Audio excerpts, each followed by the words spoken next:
nja kwetagako Pastor Jesus Serwadde na kwetagako video eno ngera kwetagako nono mutengo bayita Amis aine byona n'abantu beka yabwe namwe betagako video eno dene bada Uganda mwenna bechikwatako mbetagako video eno njera kwetagako no muchala n'aba minister nabanja obakoli nabe bakuyite obere ku video eno na information yo ebisigadde alla natukwatirako bwe mmala okubasaba okuyita abantu abo njera kusooka kwebaza njera kusooka kwebaza ba comrade mwenna abalina Facebook account ne Facebook pages abaddamu ne mwere streaming videos no ku Facebook nchiddamu njera okubaza baganda bange mwenna besimanyi nenga ntira okuyita ku mutimbagano ku Facebook nga bwekola video zino muddamu ne mwezeri streaming waliwo bazi streaming live n'abaddamu ne baziri streaming okuddamu zizanyisa ku pages abo ne ziraga njagala okubebaza mwe balikola omulimu ogwo musinga bangi nnyo bannabyabufuzi abatasobola kwogera wadde okutambuza information nchiddamu musinga bangi nnyo amusinga bangi nnyo abatudde beta bannabyabufuzi nga sobola kwogera information nga basirika kale wenna ng'olina Facebook account Facebook page obanga oli ku TikTok nga oli streaming video zange neziddamu ne zizanya ku social media platform naddala ku Facebook ne ku TikTok I salute you mwebale kukola mulimu ogwo temujjango okwo olitajja mu kabox kona akutiisa tuwachozanya video za Lumbuye no mugambe afe kubimukwatako kubanga eno NBS eno TV eno bagiyita Facebook social media nawo bayina emikutu ejja kubasobola okuzanyira messages za NRM zino za kyuka kale mubali mwebale ddala bwenvaawo njala kubaza mwenna abasharinga videos zino ku platform ezenjawulo abasharinga ku TikTok abasharinga mu Messenger abasharinga mu WhatsApp groups namwe abazesala ne muzitaya ku TikTok namwe balamusiza ku balikola mulimu ogwo n'okubanga mutambuza message okwetola ensi yonna kati ndowooza njala tutandike bulungi nnyo ne information eyatulese nga njala tandika video ya leero mu butongole ndowooza katutandike n'ekigula LUJJI kya leero ekigula LUJJI kya leero kino njagala sooka kiweereza president wange n'okusookera ddala nga sinnakola kigula LUJJI kino njagala sooka kubaza mwenna ba comrade ba foot soldiers abali ku ground mwebale kukola mulimu ogutakoleka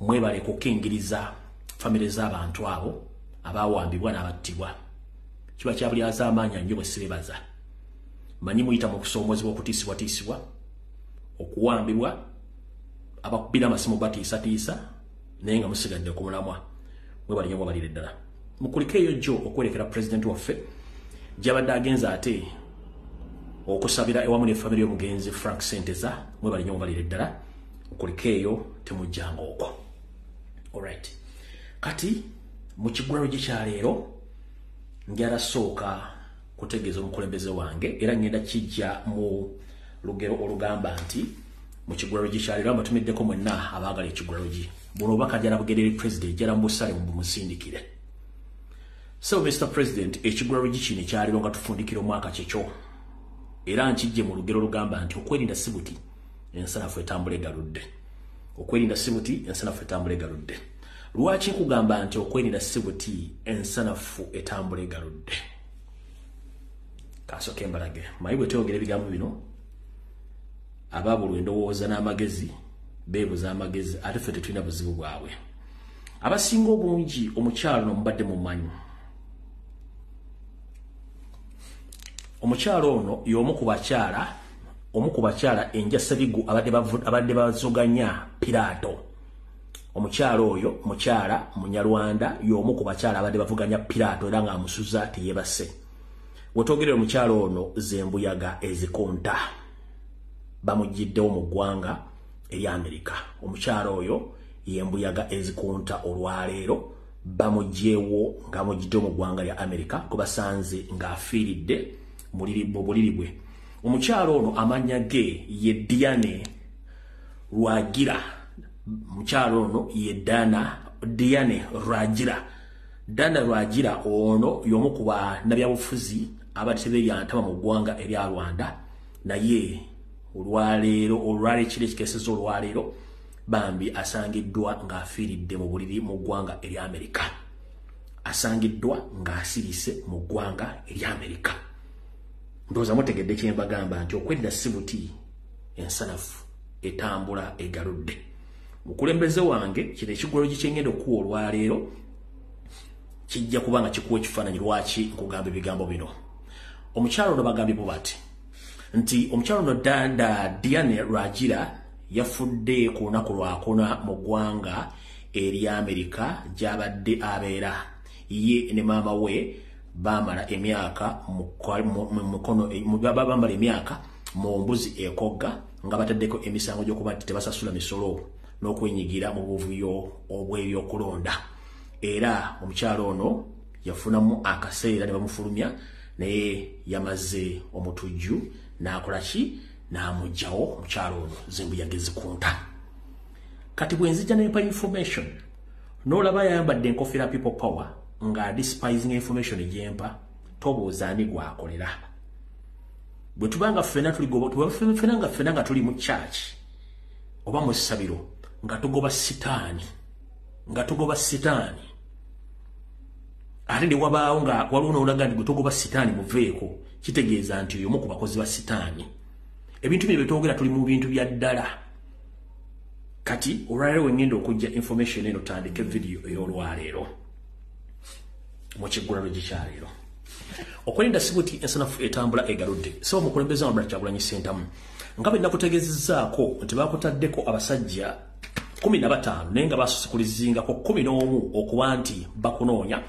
Nakutegeezezzaako nti bakulembeddwamu omukulu gwe bayita Amis Ainebyona ono ng'ali ku lanka ya captain. Squad eno bagiyita Killer Squad 11 Russian Trained Commandos.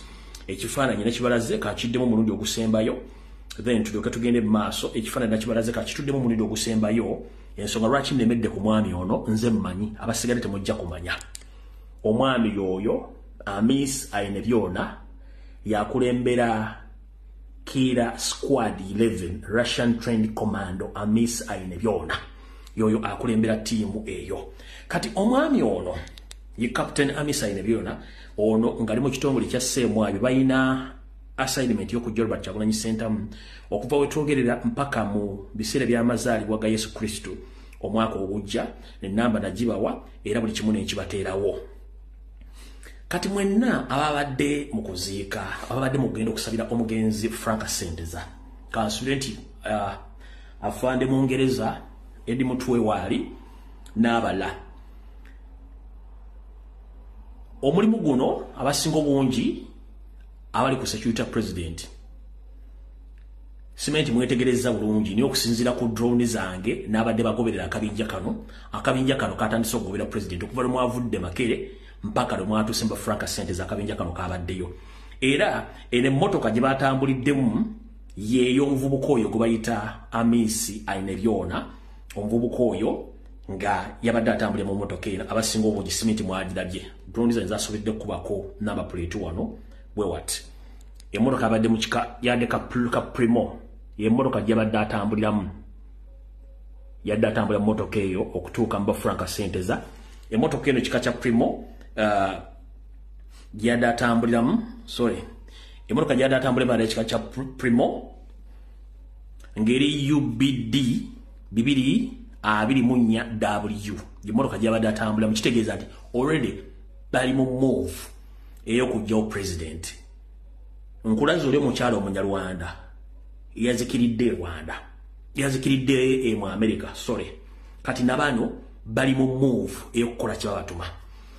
Drone yange n'abasinga obungi benasindise okumuntaninga akabinja kalobaga. The vehicle belongs to Amis Ainebyona Killer Squad 11 the Russia Trained Commandos that went trading Bobi Wine to Masaka and back to Magere. Ndowooza mutegedde bulungi nnyo bayina private vehicle ezibaweerwa government okubanga batwala obuvunaanyizibwa okulonyoolwa Kyagulanyi Ssentamu okumugyawo wonna wanaabasobodde nga bamufunye. So Mr. President emmotoka eri UBD 224W mugiwandiikaawo.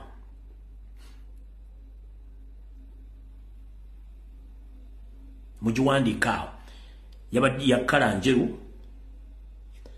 Ndowooza kano baka Mark ndowooza nzo okuba Mark ne Mark ne gundi ndowooza nzo okuba Mark ya UBD 224W omwami ono emmotoka yabadde avuga n'akabinja ke abadde batambulira ku president era bavudde magere ne boolekera okuba nti bagenda. So bwe tubaga ebintu bino mu bitwale serious nnyo katuza mutegedde bulungi nnyo. So Mr. President wonna wooli njagala kutegeeza nti emmotoka eyakubaddeko olunaku lwonna ng'ekutambulirako yeeyo omukulu oyo gyabaddemu n'akabinja ke bali fucking serious ku nsonga eyo.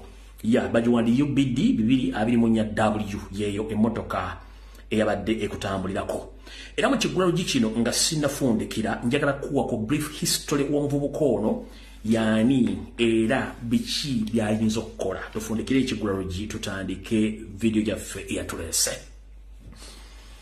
Mu kiggula Lujji kya leero nga nyongerako omwami ono ayine byona yani ayine byona amisi omutendeke okuva mu ggwanga lya Russia omutemu n'akabinja ke. Omuvubuka ono azaalibwa Kagalama Ntunga mu district. Omuvubuka ono azaalibwa Kagalama Ntunga mu district. Omuvubuka ono bazadde be bombi okuli Nakabutuzi ne Sekabutuzi ntegeeza tata ne maama. Abazadde be bombi okuli tata ne maama bombi Katonda yabajjula. Bano bali bagwanga lya Rwanda. Katonda yabajjulula n'ekirwadde ekyamukenenya ekyabajjawo ng'ono akyali ku myaka emite nnyo. Omwana ono ndaba yasigala mu bbanga tayo. Naye nga omanyi nti family zibeerawo. Omuvubuka ono kitaawe ne nnyina bamala okukula bwe bamala okuvaako Katonda ng'abajjuludde. Kitaawe omuto yali musajja nga alina omukyala muganda. Omukyala oyo muganda amanya gengenda okusirikira. Omukyala oyo muganda n'agezaako nnyo okuba nti akuza ayina ebyonoono era yamukuza okutuusa lwe yatandika okwetakulira. Omukyala ono muganda nga ali mu bitundu bye Gangu yakuza omukyala ono yakuza omuvubuka ono ayina byona era n'atuuka n'okuba nti yamufuna scholarship n'agenda okusoma ennakasongola ey'obwerere mu magye. Then bw'aveeyo okusoma mu scholarship byamufunira mu magye n'aveeyo n'agendera ddala n'ajoyiningira ddala amagye era bamutrainingira Fort Portal Kasese bamutrainingira amagye. Ebyembi nga binajja otuyanira ku ggulu. Omuvubuka ono eyakuzibwa omukyalo muganda oba eyakuzibwa omukyalo muganda ate yali mu kunoonya omusajja omuganda ava mu luse oba mu luse w'eggwanga era nnyina yamukuza wayagala kutta Kyagulanyi. Omuvubuka ono bw'ayingira amagye nga amaze okusoma wali nga nnyina oba gwe twandiyise anti mukyala wa taata we omuto amaze omujja mukyala ewaabwe eyo Kagalama Ntungamo nga kitaawe ne nnyina amaze okufa amuleeta e Kampala amubeezaawo mpaka bamufuna scholarship agenda asome mu bitundu bye Nakasongola mu Army Barracks eyo n'amala n'asoma. Bwe yaveeyo n'ayingira amagye yagayingirira Fort Portal Kasese. Omukulu ono y'omu kabinja akatendekebwa omukyala era omuganda Major General Linda Nabaweesi. Nkimanyi Major General Linda Nabaweesi oli mukyala muganda go watendeka omuvubuka ono amisi ayine byona. Naye nga mbaga nti ebyembi bisekerwa era ebintu bya Katonda bizibu. Kulutu yamala ne yevulungula Major General n'amuzalamu omwana nga bwe giri ebize gyabwe nkiddamu. Kulutu ayine byona yamala n'asenda Major General Linda Nabaweesi n'amufuula girlfriend we era ogenda okukakana ng'amutisse eryamugema n'amuzalamu omwana. Naye olw'okuba nti ono empisa ze zaaliko obukokkoliko mukyalo ono munnamagye omutendeke omukulu n'agamba tajja kusobola mpisa z'akavubuka kano n'akaawukanako n'asigaza okuza omwana. Omuvubuka ono bw'avaayo eyo nga bw'ayeetiyatanya kyalina n'atandika obulamu. Bw'atandika obulamu ekyamujjira mu bwongo ndooza kwe kugenda okunoonya ku biki kitabo yaleka emabega ate bitaaliwo. Era ku mize emikyafu gy'alina bwamala okuba nti ayawukanye n'omukyalo oli eyamutendeka bwe yeevulunga n'amufunisa ettu lya mugema Major General Linda Nabaweesi, omuvubuka ono yaddayo ku kyalo Kagalama okunoonya ku bintu kitabi yaleka mwe mwali n'akatundu k'ettaka ate akaalimu taata we omuto. Mu kwagala okukola oluyombo n'okwagala okweddiza akapoloti ako akatali mu mannya ge, yali asazeewo atte kitaawe omuto. Naye omukyalo n'omuganda eyamukuza n'amugamba nedda, ekyo ky'okola kya bulabe nnyo, jangu ndabe kye ngenda okukolera, era n'amukwatira ensimbi n'amugulira poloti mu bitundu mu Buganda muno, n'amuwonya okuba nti yali agenda kutta kitaawe omuto. Ekyo bwe kyavaawo, omuvubuka ono n'atandika okugenda nga bamuligisa amaddala nga bamutendeka emirimu gy'okutta. Omuvubuka ono atendekeddwa emirimu mingi nnyo egy'okutta era assa abantu bangi nnyo. Eno mmesi njala mugitwala engeri serious. Assa abantu bangi nnyo. Era mu kusengwa Kateri yamukwatira nsawo. Ebbanga ly'amaze nga atendekebwa mu ggwanga erya Russia, avuddeyo ng'alina ate omutima muzibu nnyo olw'ensonga tayagala kumanya. Omuvubuka ono mu mirimu gy'akoze emingi okutta yabeerako ko mu bitundu by'Entebbe. Naye mu bitundu by'Entebbe bwe bamala omutegeera nti mussi n'addukayo. Bw'addukayo n'akomawo n'abeerako mu bitundu eby'ebuziga. Bw'abeerako mu bitundu by'ebuziga okuliraana amaka ga General Mugisha Muntu mu bitundu ebyo yapangisa mu kitundu kye bayita Mugendaganyi zone Kiruddu. Kati bw'abeera mu Mugendaganyi zone ng'amaze okudduka Entebbe ate tumwexposinga kati kirabika yadduse ate n'addayo mu bitundu by'Entebbe gyali kati gyakakalabiza emirimu gye n'okuba nti alonda Robert Kyagulanyi Ssentamu asobole omutuusaako obulabe. So nno yoyo omuvubuka brief history gye tulina ku muvubuka oyo twamaze dda omukolako profile kati mukulu kola ensobi otte Robert Kyagulanyi Ssentamu nga baakusuubiza ate nawe ojja kumala ottibwe. Kyekyebali njagala okugamba pulezidenti n'abantu abala bonna ekyo nakyo nkimaze kivuddewo ekigulalo gikiwedde kati vidiyo entuufu etandise.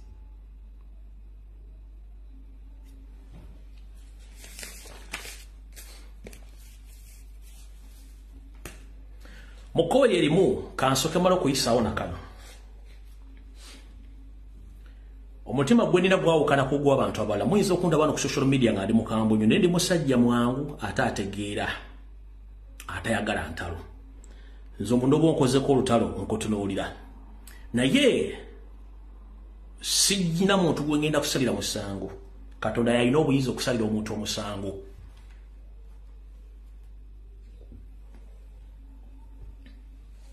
Njala soko tegeza bannayuganda mwenna. Tulwana okuza okusaba Bannayuganda naye Museveni afuba nnyo okubaloga abateeke mu mbeera baagala. Ntegezeddwako okusinziira bwe nasingisa okunoonyereza ttiimu zange zigende zinoonyereza mu bitundu eby'enjawulo omuli abaganga bantegeezezza bati mwogedde muzuukusizza ne be muzuukusa baabaloga ne yabaloga embuga akyaziwanise waggulu era ali ku mupeera alengejja kwabalengerera. Lwaki? Bulijjo basinga obungi mwebuuza Yoseri bwasinkana omuntu ki ekimutuukako. Yoseri bw'ayogera n'omuntu ki ekimutuukako. Ekituufu kiri nti Yoseri yasinga obulogo mu nsi yonna. Era abantu bonna baakolagana nabo kabeere minisita, kabeere RDC, kabeere DPC, kabeere ani.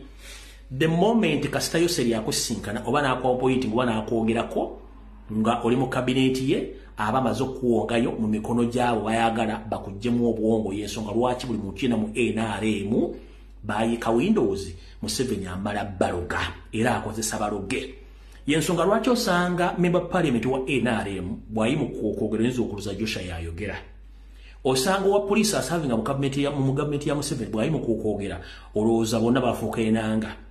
Bw'osanga mwana byabufuzi nga wa NRM bwayimu kwogera otya. Bw'osanga minister bw'osanga ani bonna gwe njagala obulyo minister bw'osobola okuteekawo mu gavumenti ya NRM asobola okuva nayogera ensonga eggwanga litegeera tebasobola bonna bayika Windows. Kabeere ng'abeere muyimbi kabeere ani yenna ng'akolaga ne Museveni banga muntu wa Museveni. Reasoning capacity zero. Kati kyavudde afuula ne Bannayuganda obwongo ng'abassa mu bikola eby'obulogo nga tebamanyi. Wuliriza nnyo. Bwe mmaze okukola okunoonyereza okwo era ntegeezeddwako abamu ku abo bwe mutajja kutegeera. nti Museveni okuloga bannayuganda abaloga ebiseera bisinga ne batabukira ogenda okunywa n'okubeera mbivulu ng'akimanyi bulungi nnyo nti buli muntu abategeka ebivulu abayinako omukono ogugwe atya buli mutegesi wa kivulu yenna akimanyi bulungi nnyo nti bw'ategeka ekivulu naddala ebyo eby'ombisaawe binene ekisaawe kyennyini kye basooka okusibaga ku wankaaki waakyo we bayingirira bateekawo omuddagala before nga temunnayingira buli ayingira mu mulyango bw'ati oluyingira toddamu kutegeera era wabeeyo sitaani abambala ne musigala mwenna nga mulina kubeera mu kimu kunywa kubeera mbivulu kyova olaba nti basanyuka nnyo banya nnyo ne baba yavudde mu kivulu enkya ne bateeka ekivulu ekirala babeera mu kivulu kubanga yiye abaloga n'abajjawo kino era olumaze kifuna ne bantegeeza nti zaayo akatambi emabega ku makanisa g'abalokole gonna nti buli mulokola azimba ekkanisa oba ekyali ya kiwempe yenkola yemu gye bakola mu wankaaki oba mu lujja oluyingira mu kkanisa we basooka okusimba ebyokoola buli ayingira mu kyaki kiba kizibu nnyo okuvamu ng'akyategeera nga bwe yayingidde era n'okumujja ku musumba we kiba kizibu nnyo mumujjako naye mu bo kye beerabidde nti bw'oyingira ng'olina ekizibu kimu ogenda okuva mu kyaki omwo ng'ebizibu by'ofunye byekwisizza mu mirundi 27 kyovula nti abantu bati bava mu kyaki eva eyazze n'ekizibu ng'omulimu gwabula bw'ayingira mu kyaki bekapa ng'ayongereko ebizibu birala nga 10 nga bimultiplyinga olw'ensonga baagala bakipingira awo nti babeere omwo nga babasiriwaza na Museveni kyakola kati buli kivulu kyovula nti gavumenti yennyini yatuuka n'okuteeka ssente mu bivulu ekkololo ne mulaba n'omusajja yita Profesa Mulamba eyategeka bato wakati wa Shiba ne Queen herself omukyala Cindy zonna mechanism zibakozesa zezimu kusiriwaza abantu yovula nti kati ebivulu bingi nnyo Museveni abikoleramu kusiriwaza abantu nti omuntu nga yayingidde mu kivulu tosobola mukyusa kigambo kimuzza kulowooza ku nsi na bwetambula mu byabufuzi babalowooza kintu kimu kunywa kusanyuka kubanga Museveni wabaagala so nomutegedde bulungi nnyo lwaki buli akolaga ne Museveni yena yayika Windows asooka bawonga mutegedde bulungi nnyo ne bwetuzuukusa abantu babawunika bonna ekyo mukitegedde bulungi nnyo kino kiri mu makyaki kiri mbivu yensonga lwaki omukolo gusobola okubeerako abantu bangi nnyo nenga abantu abali ku mukolo nga basinga obungi ogenda ombuuza ku nsonga ezikwatagana n'ensi ye nga takimanyi gyali ku byo mukitegedde bulungi nnyo yensonga lwaki bakola ebintu ebyo okuba nti babeeza abantu abo okubeera mu nsonga ze zimu buli kaseera awo tuvuddewo okumanya omusajja ono atiibwa njagala muwulize senior journalist ate nga munnabyabufuzi aludde ng'aweereza Yoseri okuva ku Makerere University gye yava Sarah Kajingo ye yasookedde ddala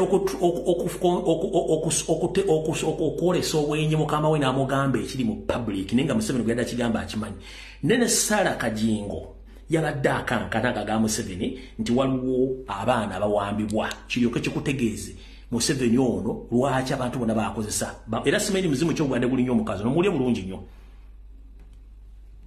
Excellence mbadde nsaba kubanga kijja kuba kya bulyaza amaanya wulira bwe nzija wano nesikyogerako ekyo bannange kiboogeddeko ekyokukwata abantu nze nali muto e Masaka ng'olwana era abaserikale ababedda babuzangawo abantu naye kati buli lwogenda ku Twitter olaba ekifaananyi omuntu ng'agamba basaaba muli eyo musirise ono omukyala waliwo n'erinnya ly'omukyala gwe bayita Olivia Lutaaya Olivia Lutaaya babeera bamwogerako nakati bwe twogedde nti tujja wano abantu mbu baamusiba alina abaana 2 bumusibe bali mu court martial kati abantu babeera bagamba naye muzeeyi nga muntu w'abantu ng'alina ekisa ng'amanya abakyala bona balina abaana baabwe nga bato lwaki ekyo temukyogerako ekirala nti buvunaanyizibwa bwa gavumenti tebakyogerako kati oba tomanyi oba bulimba naye bagamba bw'ali mu court martial. But he can be in court martial for a good reason. Babeera bagamba bamusigira byabufuzi. The court martial is mainly to deal with terrorist cases. And so you get the facts. Yes, sir. Kati fabamanyi Sala Kajingo bwe yabadde ayogera yabadde akankana kitegeeza waliwo factor bana abantu gye batamanyi kyofuna nti bonna basinga baminisita bamutya nono bwe yavuddeyo okwesacrificing ayogere yabadde yenna ono si Sala Kajingo tumanyi ono munnamawulire omutendeke muzibu nnyo lwakuba nti yomu ku bantu bebaaloganduza mudde naye Yoseri yakugambye nti ali mu court martial either with a good reason or not kubanga court martial yaba terrorist muwulira akantu kano kenjagala musooke muwulire naye ddala omukyalo ono bwe twogerako ne banne abali mu makomera ba terrorist njagala muwulire akantu kano Olivia utane banne ba terrorist wulira Yoseri kennyini wulira ng'olwana era abaserikale abalodda babuzangawo abantu naye kati buli lwogenda ku Twitter olaba ekifaananyi omuntu ng'agamba basaala muli eyo musirise ono omukyala waliwo n'erinnya ly'omukyala gwe bayita bwakankana Olivia Lutaaya babeera bamwogerako nakati bwe twogedde nti tujja wano abantu bwe bamusiba alina abaana babiri bumusibe bali mu court martial kati abantu babeera bagamba naye muzeeyi nga muntu w'abantu ng'alina ekisa ng'amanyi abakyala bano abalina abaana baabwe nga bato lwaki ekyo temukyogerako ekirala nti obuvunaanyizibwa bwa gavumenti tebakyogerako kati oba tomanyi oba bulimba naye bagamba bw'ali mu court martial. Ulira Museveni bwe yaddamu. But he can be in court martial for a good reason. Babeera bagamba bamusigira byabufuzi. Ulira. The court martial is mainly to deal with terrorist cases. And so you get the facts. Yes, sir. Omukyala yenna nga atidde teri muntu wa NRM ayinza kubanga ayogera bigambo ebyo kati bwe tubaga ebigambo mugamba mulowooza tusaaga kati tuddeyo waliwo mbagambye nti bonna basooka baloga njagala mwenna abamanyi Yoseri n'abamulabye ebbanga lyonna okutuuka bwe tuba tugenda mu kalulu ka Robert Kyagulanyi Center we yatandikira obulogo openly ng'ensi yonna etandise okutegeera n'akola trail gye yakola Luweero ng'alina omuggo ogwateekebwateekebwa guliko akawanga kati ku luno bwe babadde nga bali Lwakitula Diddigi gy'atabedde mu kifaananyi kino ngenda bawo ensonga lwaki Diddigi tebadde mu kifaananyi kino gye batabedde Diddigi watabedde mu kifaananyi kino ngenda bawo ensonga lwaki Diddigi teyabaddemu bano baasose kutambula ne mukazi we kansoke mbalaga akatambi nga batambula ne mukazi we nga bakutte emiggo gyabwe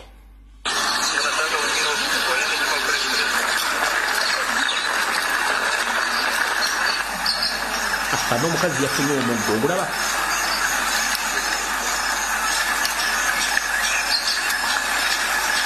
semu design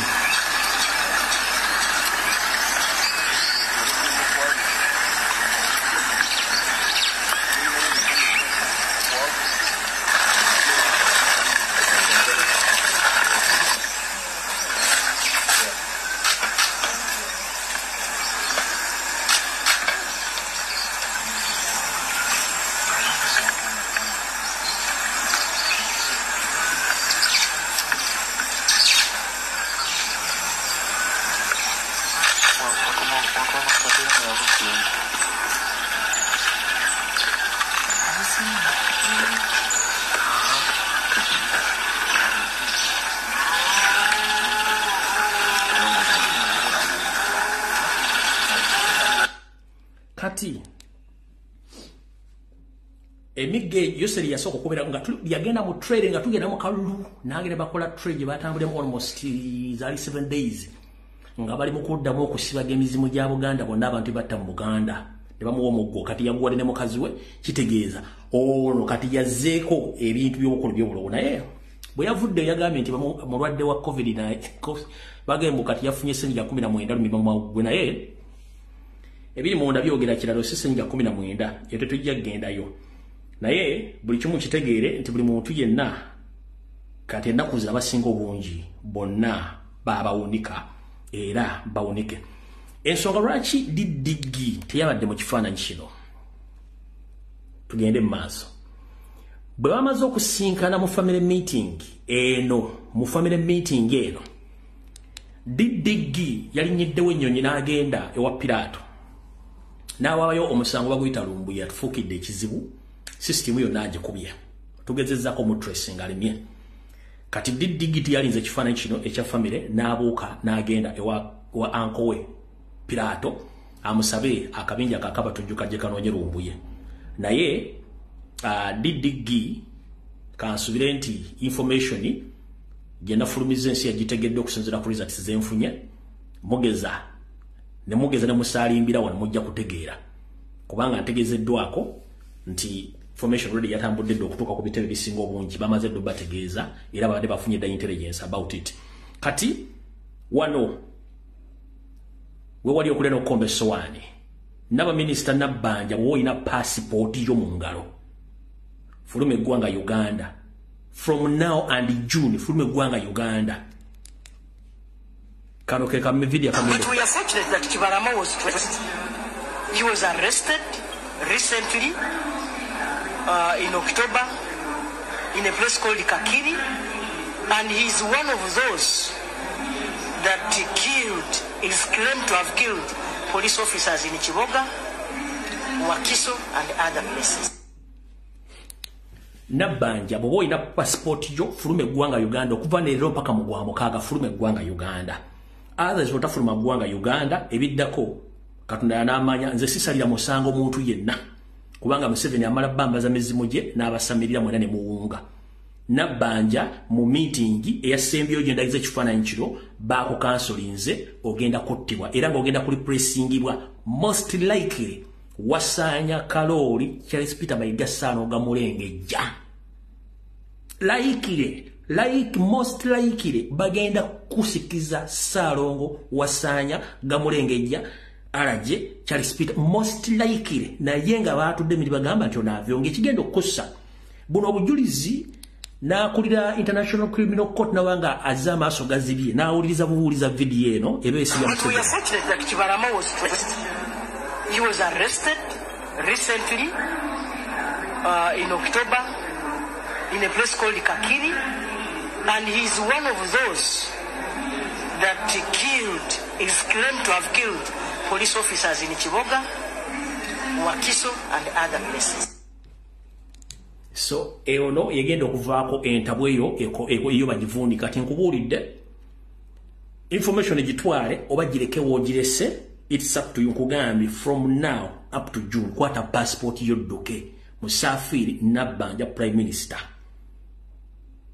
oyinza okukera nga tovudde mu buliri oyinza okufuna akabenje bayinza okukuba ebyasi oba ekintu ekirala kyonna oba n'okusindikira ababbi naye nkubuulidde from now oyina passport yo kwata passport yo fulume eggwanga situwagala mu ffe bintu bya kisiru kubanga ono abakozesa abatisa musajja munyarwanda alina ebigendererwa bye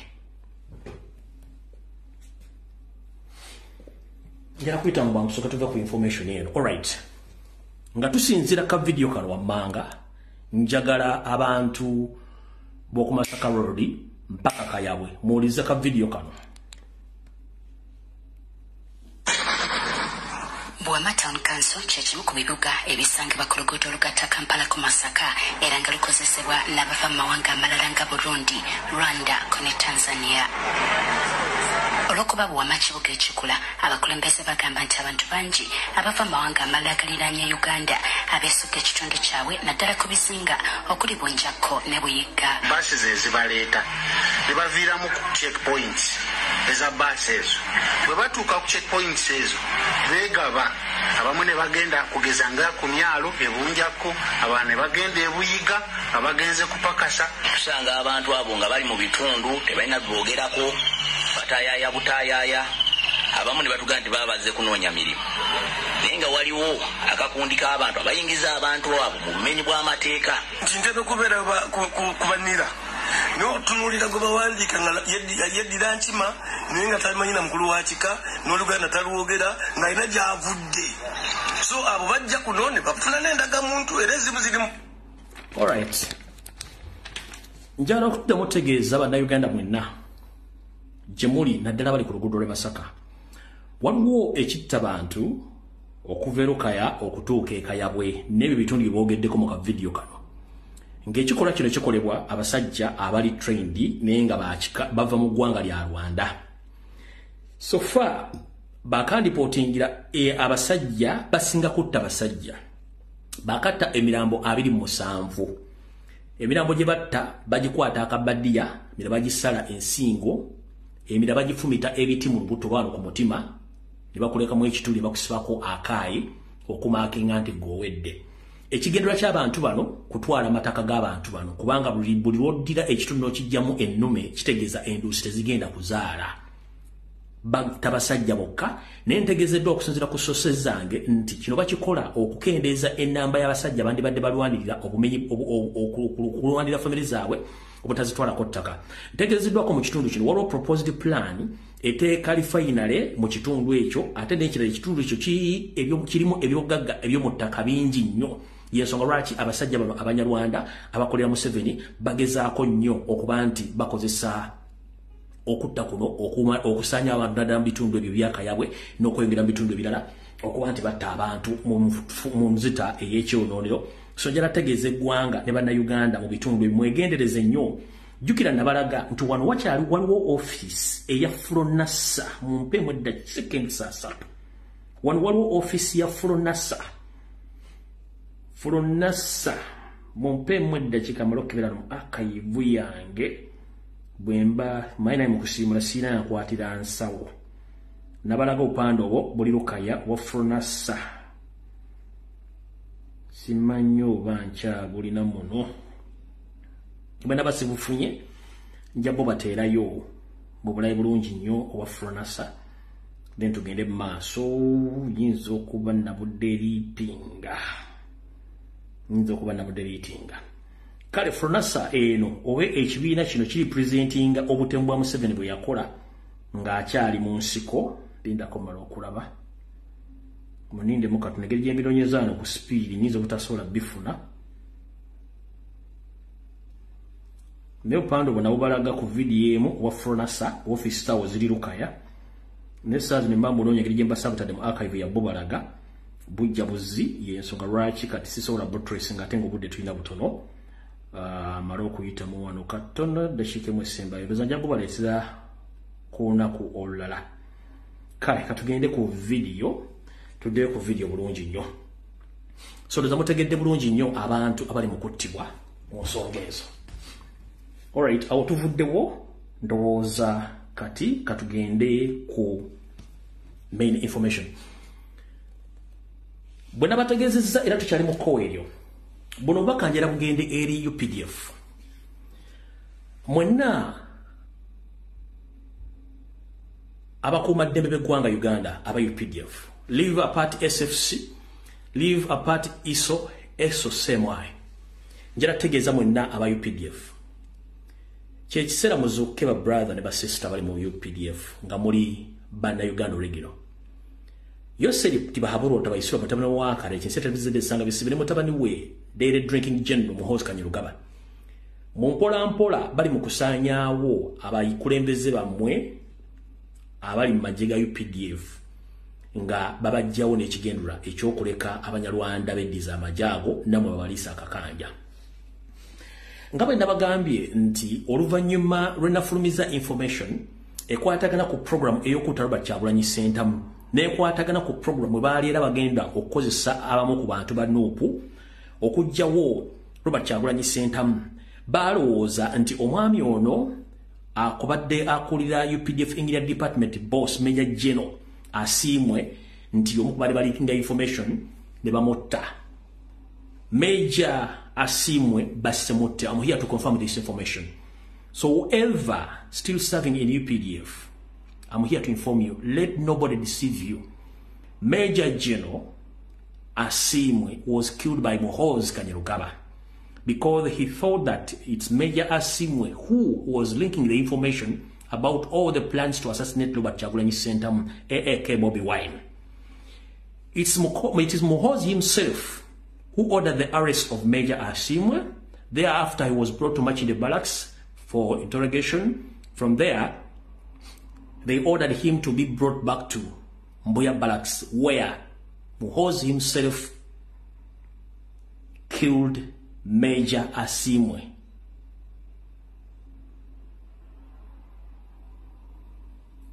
So they came out deceiving all the serving UPDF that Major Asimwe was sick. He wasn't sick. He was killed by Muhoozi himself by suspecting he is the one who was linking the information. Yono omwami ono eyattiddwa Muhoozi eyamuseye nnyini. So ono si ye yekka, abantu bangi battiddwa. Nga we twogerera essaawa zino mumpulirize bulungi nnyo.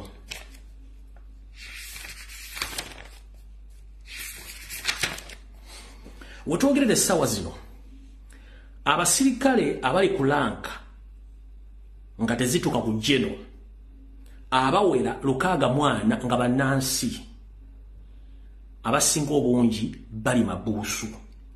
Kiki ekyabatekese mabuusu? Bali mu barracks ez'enjawulo. Mu kulonda okuwedde kati emyaka gigenda koona 3, abamu ku ba high ranking officers mu UPDF bannakabala bannayuganda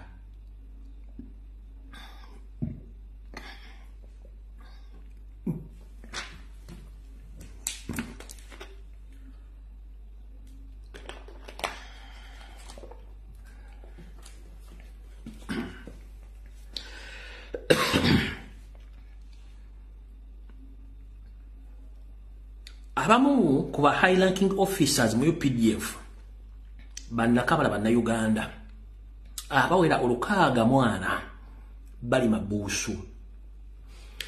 Abatamanyi mabuusu ge makomera ag'abasirikale naye nga gano gabeera mu underground mwandaaki gye basibira, era abamu bafudde ng'ekibassa nti baagaana okutwala orders eza Yoseri ne baleka abasirikale abagoberera okulonda Robert Kyagulanyi Ssentamu 100%.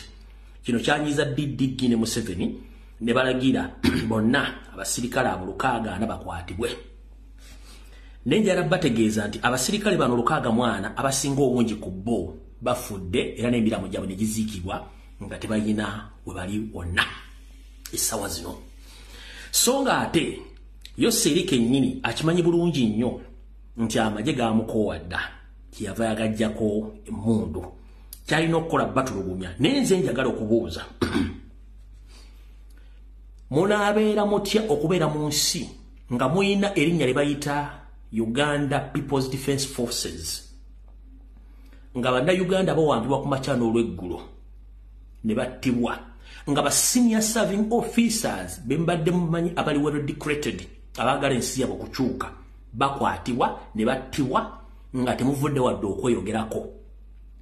Nkonfaminga information yeno nti Major Asimwe yattiddwa oluvannyuma era lw'omu ku ba low ranking officers eyamaze okutegeeza groups zisingako eza UPDF nti ebigambo lumbi ebyayogedde ku lunaku olwokusatu bibadde bituufu, nti ye omu ku bo ababaddewo nga Muhoozi atta Major General Asimwe.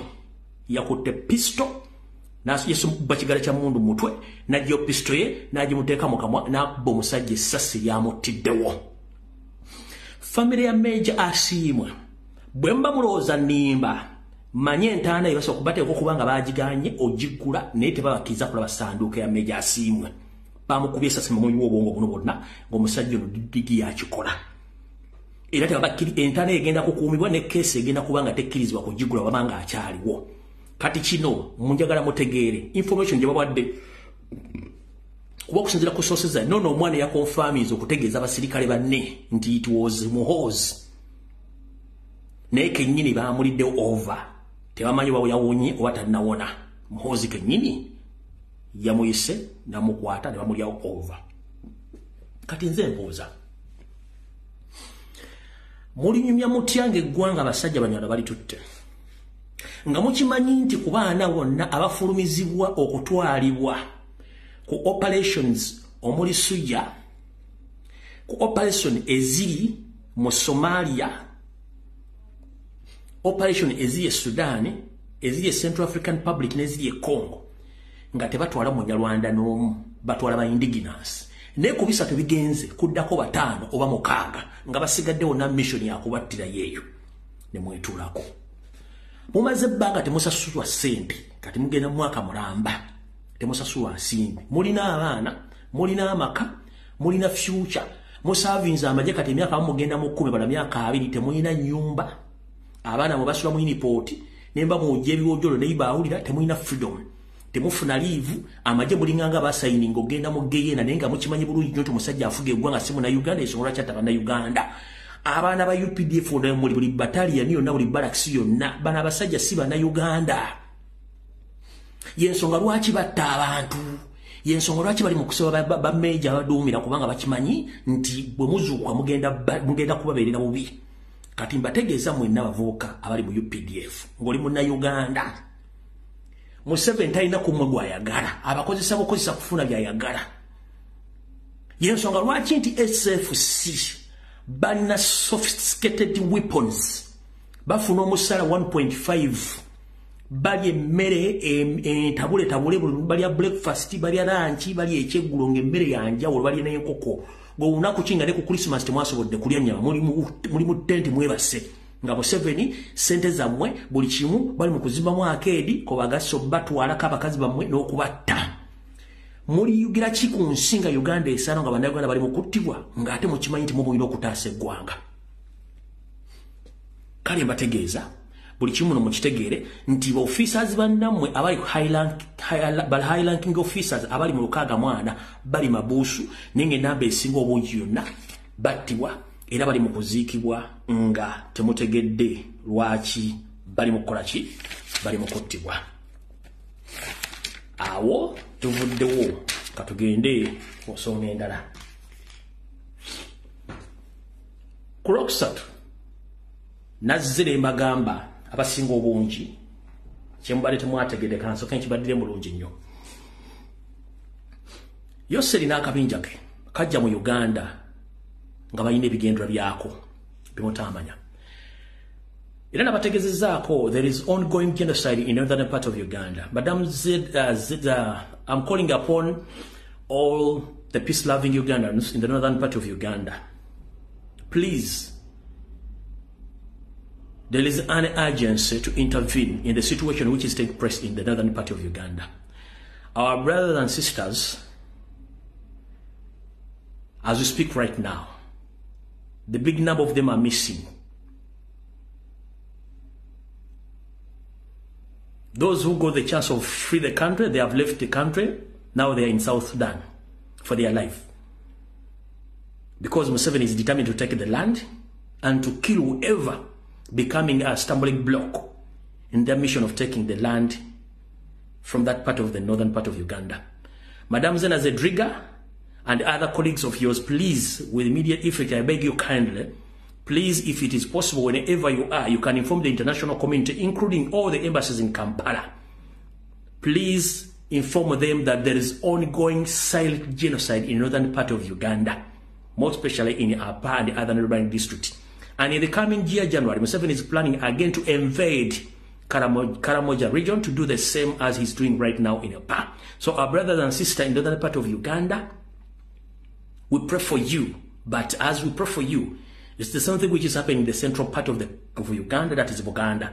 Many Baganda have been killed, but some politicians are quiet. They are busy promoting music shows across the country, but The truth is, there are so many Ugandans who are suffering right now. So I'm calling upon all politicians and other peace-loving people to come out and demand the accountability of the ongoing missing people in another part of Uganda and some parts of Uganda, because there are so many people who have been killed and they are missing in action. So Museveni, wherever you are, I know right now you are watching me, but you are remaining with just small little time. Whatever you are doing right now, you will be accountable for, including your wife, your entire family, and your colleagues. Killing Ugandan is not going to solve any political problems, because we are tired of your regime and we are tired of you.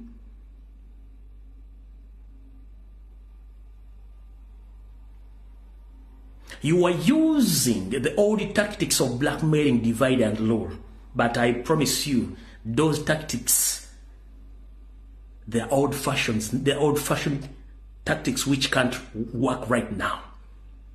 Blackmailing, divide and rule can't work right now, because we can come out easily and we expose you. So the mission of assassinating Ugandans and replacing them with foreign people, more especially those from Burundi, Rwanda, Somalia, Eritrea, and Ethiopia, it will not work. The only thing you are doing that you are creating more hatred amongst the people in Uganda and their neighboring countries. Because for us, we thought that it's we, Ugandans, who hate each other, but it's you, Museveni, creating divide and rule system that you want to cleanse all the indigenous Ugandans and replace them with the foreigners, whom you think that they are going to be easier for you to control than Ugandans. We are tired of you. Uganda is our country. If it is possible, please go back to your country, Rwanda.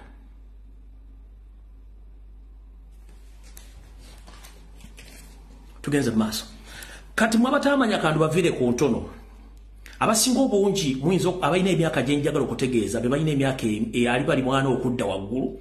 Abalina 18 nga muli kuno kutuuka ku 25 nga temwamanya bintu bino, nammwe abalina emingi nga temwasobola kutegeera buvuna budde bwa kintu kino. Kandu bavire ku ntono. Museveni bwagenda mu nsiko 18 n'abagandi bulungi nnyo.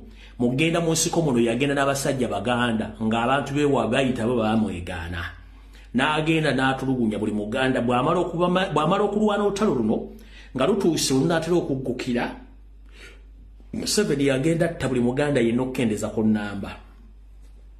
Bw'amala okukendeza ku nnamba ng'akyali mu nsiko bw'awangula abaasigalawo abawamba Kampala n'abakwata n'abasindika mu mabuka ga Uganda. Mu mabuka ga Uganda eyo gye yakola ekyettemu n'abattirayo abasinga obungi bakomekereza bali mu bende mu kazolite. Abaali basigaddemu ng'abalina ka resistance be yayokera mu biyumba by'eggaali n'abakomako omuliro. Bw'ava eyo n'akomawo mu Buganda wano ng'amaze ottereera. N'agamba n'asooka n'atula wansi ku meeza ne baffere banne bagamba tugenze kukola tutya, tulina pulaani B ne N Z. Pulaani eyasooka yali etya.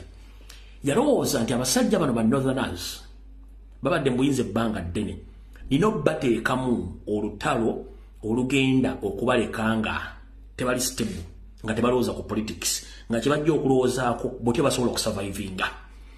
Kino n'akikola n'asooka n'ateekawo mission gye bayita Iron Fist. Iron Fist. Iron Fist yeno yasooka kulidingibwa muganda we gwe bayita Salim Saleh George Akandanako. Iron Fist. Omukono gw'ekyuma. Bw'asindika George Akandanako Salim Saleh n'afuna ekirowoozo nti ono Salim Saleh ayinza obutava mu mambuka. N'asindikayo omugenzi General Kazini. Nonsense man n'amuwa orders yera buli kimu ekyetaagisa olwamaze otteekayo kkoni ng'okkoni naye Museveni. Bwe baateekayo General Kazini balina system gye bayita lweyo kebere enkoko kebere embaata kekibe ekinyonyi gyera bwezi nga bakozesa ogwo omukono gw'ekyuma. Baasala omulugwala basala omuntu wo mu Northern Uganda ne batuuka n'okwetamwa kye bayita okubeera mu bulamu. Eyo documentary yeeri Museveni aluza teriiyo. Kino bwe kimala okukolebwa abo n'amanya nti amaze obateeka wabateeka ne basindika abantu bakola okunoonya. Omwo mwalimu Nobert Mau, mwalimu mukyala wamwita Betty Bigombe. Betty Bigombe yakola ripoti ng'akimanyi Museveni mukama yamusindisi yakola ebikolo bino. Mu kifo ky'okujja okwa ripoti nti Betty Bigombe yadduka buddusi. Gete na mu Uganda taddanga. Ampozi nga yaddanga tetumanyi. Betty Bigombe yadduka buddusi taddanga. Mau eyalikola ripoti ngerumiza Museveni bamuyiwa Windows bamulogandoza byayogera bitekede. Wali mbadde tandika video Museveni asooka baloga n'amuyiwa Windows. Kati bw'amala ebyo mu Northern Uganda ajja ateekayo mu eastern side of the country ateekayo bayita Alice Lakwena. Obaga nti omukazi talina bbeere, mukazi tamanyiddwa attaako. Alice Lakwena tatabangayo. Njera kubuuza Yoseri kwoli kuno. Nabo ba senior serving UPD officers abaliko bala DC abaliko ba minister. Musobola okubuulira eggwanga Alice Lakwena yaani? One, omuntu bw'akubuuza nti Alice Lakwena yaani nga bagamba nti Lumbuye yaani. Lumbuye amanyage mugamanyi, kitamu mumanyi, nyina mumanyi na buli kimu n'abantu benjogera nabo. Alice Lakwena mu eastern side of the country tamanyikiddwako kitaawe, tamanyikiddwako nyina, tewali neiba waabwe amumanyi, tewali muntu n'omu kabere wa Luganda wako. Waliwo njagala muditoka video nga waliwo muganda wa Alice Lakwena oba neiba oba omuntu yenna eyava n'agamba nti for us we know Alice Lakwena. Njagala mundetereko video konna mu lutalo olwo olwali mu northern part of Uganda nga baga nti Alice Lakwena bali bamanyi obuvo n'obuddo. Teyaliyo kubanga she didn't exist anywhere. Alice Lakwena was Museveni himself with the hidden mission which no one knew about it apart from his high top commanders and himself. Katika mbabye abatamanyi Alice Lakwena yopaletingira mu bitundu bya eastern side omwali Busoga, Bunya, Soroti, Mbale n'okweyongerayo waggulu.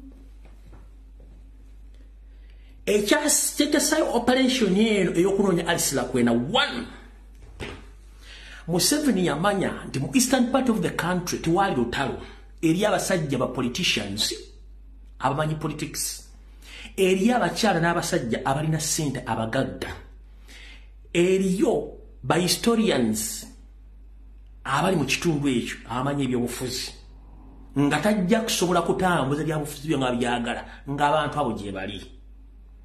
Kiyakola n'asindika amajege ne basooka basala buli musuubuzi, buli munnabyabufuzi, buli muntu yenna eyali amanyi history mu kitundu ekyo ky'eggwanga. Kati bano abaasigalawo bawakapabulo baani bonna yajja abettira mpolampola ng'ajjamu epeesa limuli batasobola kufuna mu kiseera ekyo. Weebuuze lwaki Alice Lakwena baali bamuyiggira abantu abasinga obungi era baali basirise. Alice Lakwena baggwayo ba strong politicians mu eastern side of the country batandika okupiikinga mu omulabudde kwa accident simanyi olijanyodde okusimanyi ne batandika obajja mu omwo na cleansing ekitundu ekyo kyonna n'akifuula nga kya NRM kati kyonna. That was the mission ya Alice Lakwena. So tebakulya nti waliyo omuyekera gwe bayita Alice taberangayo.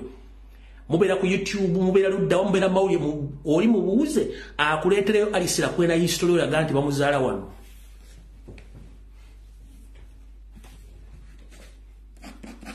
Awo tuvudde tugenze ku ndala. Kubanga ne ba senior citizens mu eastern side of the country nabo babattiramu. Temwakimanya. Kati tukomye wano. Yoseri bw'akimanya nti mu Buganda bw'amala okuwangula olutalo eri abaana abadizaatinga nga n'olutalo terinaggwa ne badizaatinga Abaganda. Naawe olutalo nga luwedde abasinga obungi abava mu magye ne bakola ebyabwe. Kati abaana abo n'abavubuka abasinga obungi bagenda yo missing mu action bababula ne babula Museveni nga kyasobola batracinga kyalina okukola kwe kuteekawo operation Wembule n'agistationinga mu Buganda wokka n'ekigendero ekyali ekikusike ekyokunoonya buli muntu yenna eyalina ideology ey'emmundu n'abaaliko mu magye ye wano yakusigira ekifaananyi nti baali banoonya babbi baali tebanoonya babbi baali banoonya baana Baganda bonna abaali bakyamanyi ku lutalo n'abaali bamanyi emmundu bw'obanga onokola operation ekika ekyo ebeera controlled operation kubanga obubbi tebustationinga mu kitundu kimu kubanga ajjukira olutalo lwaleeta Museveni teroperatingira ggwanga lyonna lyoperatingira no mu Buganda wokka kati era waali abavubuka bano kati n'asumulula Kayanja ne bannaabala ne bakola operation Wembule nga banoonya buli mwana Omuganda yenna jjukira abaana bano oluva mu nsiko baavaamu baavu era abasajja bano va mu nsiko baavaayo nga buli omu alina ekintu kyagenda okwekwata akitwale kati n'abaana abamu Abaganda olwava mu nsiko baavaayo ne idea nti nze bwe nva mu magye gano ngenda genda waliwo olw'opoloti y'abayindi ngitwale wano waliwo ekintu ky'omu ngenda kitwale kingenda kitwale nga abantu abasinga obungi badduka dda mu ggwanga abantu bekwata bintu ono teyabalinda n'abasindikira Wembule ne balyoka batugumbula abaana Abaganda nga balina ideology y'emmundu tekyali nti baali banoonya babbi eyo operation Wembule nerekanga Abaganda basinga obungi bakoze eki bafudde Iron Fisting bagambye bagikolanga Northern Uganda specifically the operations zigundi 3 ziyakozesa omulira kwena eya Eastern Side Iron Fist ya mu Northern Wembule yali y'Abaganda era mu kigo ekigambo Wembule kya Luzungu yali etagetinga Abaganda kubanga ali agala abajjewo ye akole ekintu kye bulungi nnyo nga tewali muntu yenna akola ki amutawaanya okola ensonga ze nga bwazimanyi uza mutegedde bulungi nnyo kati mufunye ekifaananyi ekituufu mwenna kati kansoke mbaddizeyo katono nnyo before Wembule nga tannagireeta nali ntegeera bulungi nnyo mu 1996 namwe abategeera munanzijukiza oba mujjukire bulungi nnyo n'engalabe mwenna abaliko mu UPDF n'abaali mu biseera Museveni we yawambira kubanza nali ku musajja Lumbo Frats era agamba gye twagawanga ebyokulya nga bambaddeko omukolo bagwambaddeko sayidi kukwali okubakola okubaawula ku basirikale omukolo sali bagijjeko omukono gumu waayita ebbanga lya wiiki nga emu ne batandika okukola operation ku baana bonna nga operation ni eri ya Wembule tennaba ne batandika okukola operation ey'okunoonya abaana Abaganda babakolanga batya buli gwe bakwajjukira nze nsula ku lubaga olwo ku musajja Alumba waliwo kilomita emu okutuuka ku lubiri lwa Kabaka Mengo abasajja bakwata abaana Abaganda nga bakuba obukumbi kye bayita akawuni ne bakuteekako ebipiira nga 6 ne bakuyiwako amafuta ne bakumako omuliro n'omwagenda n'omusajja omuvubuka gwe nali mmanyi yali Abudu bamuttira ku Budonia ni wennyini nga ndaba era Abudu yali yakava mu busirikale bwa Museveni Abudu yali musajja Muganda bamukubako ebipiira nga ndaba n'atulikanga embere ng'epopcorns kino bakikola okwetoola Buganda era kyovola Museveni yajjamu okwokya ebipiira ku Sate fasting nga kimudiza image ey'ekikolwa ky'okutta abasajja n'abakazi Abaganda mu Buganda be baawekya ebipiira nga bakava mu lutalo jangu kyewakane ngoza yaki yawera okwokya ebipiira mu Uganda no ku Sate fast kubanga ekikolwa kino kimudiza image eri bwe baayokiranga abaana Abaganda ebipiira bakuwanga akakumbi ku mutwe ne baleeta ebipiira ne bakupangako bwe bati ne bakuyoka amafuta ne bakumako omuliro n'osirika ng'olaba mmwe abatakimanyi abawuliragana muli nga muwuliranga hola movie oba film bino ebintu bya ddala byennyumyako era jjo okuga nti omusajja byayogera bituufu lwakuba batosobola byogera ku TV z'e Uganda teri RDC teri minister teri munnabyabufuzi agenda byogera Uganda kuba tebasobola byogera. Nze video ezange nzikola sizijjayo for further reference.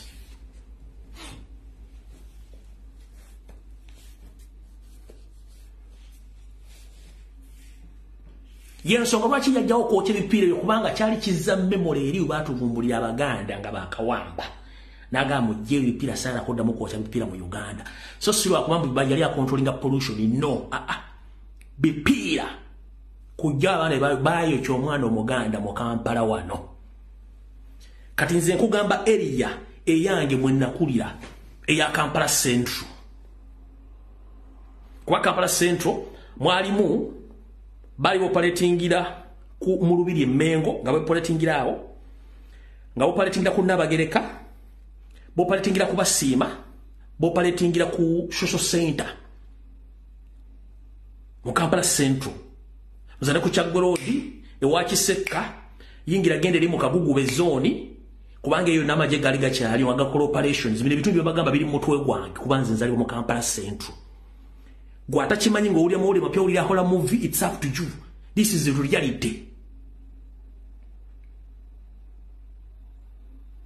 Nebo ogenda kati wa Kiseka ng'otambula eri nga agende wali eddwaliro lya Kiseka oyitamu ogende eri era wakyaliwo ebiyumba by'abayindi awo wakyaliwo Barracks ne Torture Chambers weziti tezivangawo ezo sizitandise leero zadda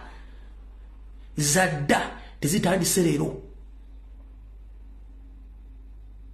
Kati ndabona wajasinika ebinnyo kuba temwagala kumanya. Kyova mbaga nti omuntu gwe bayita Omunyarwanda mubi yetaagalako mirembe yaagalako tabusi.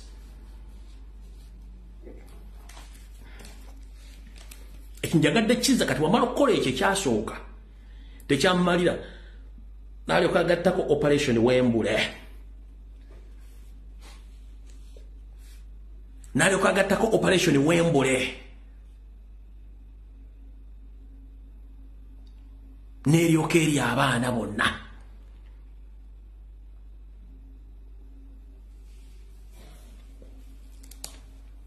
Kubanga bino tebasobola bibagamba tebasobola bibagamba mu nga Museveni bwali nze mbyogere kiba kibe.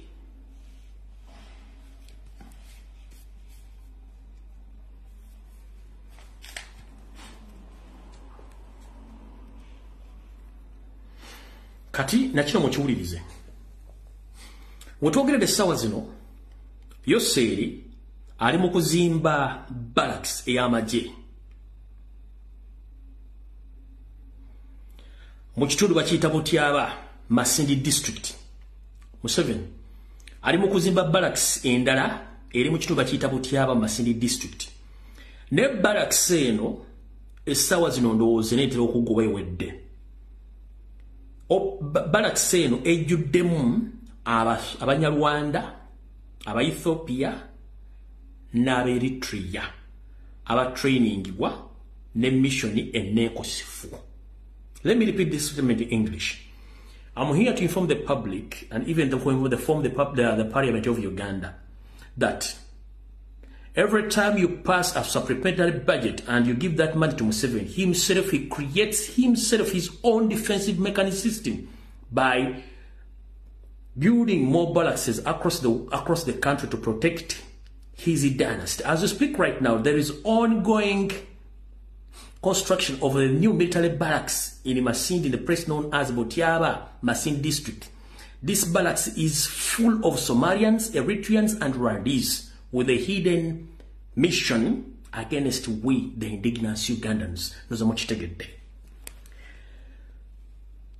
N'omusajja omulagomba temanyi naye mutema muyita Tom Butime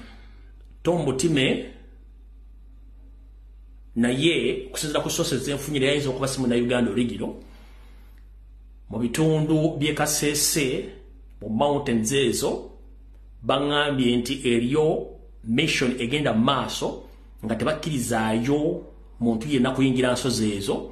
Waliwo mission operation ezigenda maaso mu nsozi ezo nga bayinza okuba ebintu byonna ebyobusagwa ebyagibwa bitundu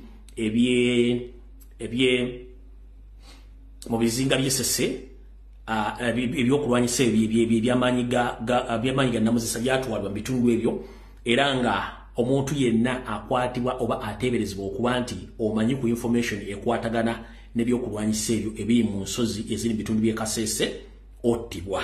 Era ng'ali in charge of this wing bamuyita kati bali ku ddala ki bamuyita Tombutime. Naye nfunye history we Tombutime kitegeeza na yes asana okunoonyerezaako obubo n'obudde obuddenza okuba nga si mutuufu wakuba nti mu kitundu ekyo naye nga basigaye omusige naye nga naye ayinza okuba siso. Era mu bitundu bino byomwo mu nsozi omwo mulimu ebintu ebigenda mu maaso nga si bituufu eri eggwanga ne bannayuganda nga buli muntu amanyiwaako kumanya information eno attibwa nga nena buli si mufungize. Era kiteeberezebwa nti ensonga ezimu ezaaviirako okutta abazungu bali balina kye bategedde. Museveni n'agamba Tasaga temujja kufuluma ggwanga Uganda n'abasaanyaawo baleme kufuna information.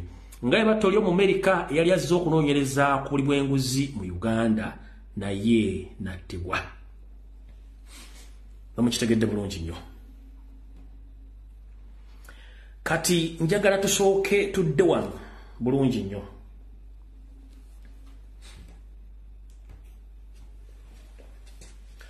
Gwe Munnayuganda ali wano mpuliriza olwaleero. Bw'owulira ebigambo Lumbuye byayogera ng'otudde ku mmeeza yo okutta ekikopo kye kya caayi oli ebinyeebwa byo oba oli mu kulya mmere yo ssaawa zino. Kye bayita media oba information kikola ky'amaanyi nnyo mu kukulaakulanya eggwanga n'okuzuukusa abantu. Naye abasinga obungi muzanyisa ekigambo kye bayita information ne media. Kati kankutegeeza. Yoseri yali mu kukola ebigambo bingi nnyo. Ne bano babasibye ekitambala ky'ebivulu n'abayimbi. Mu nsi ezaakulaakulana edda era ezirina democracy abayimbi babajja mu ssolo tebali nnyo important mu ggwanga ku nsonga ezimu. Kolooza lwaki media ya Uganda 100% kati ejjuddeko comedy bayimbi biki byonna nonsense yaliko.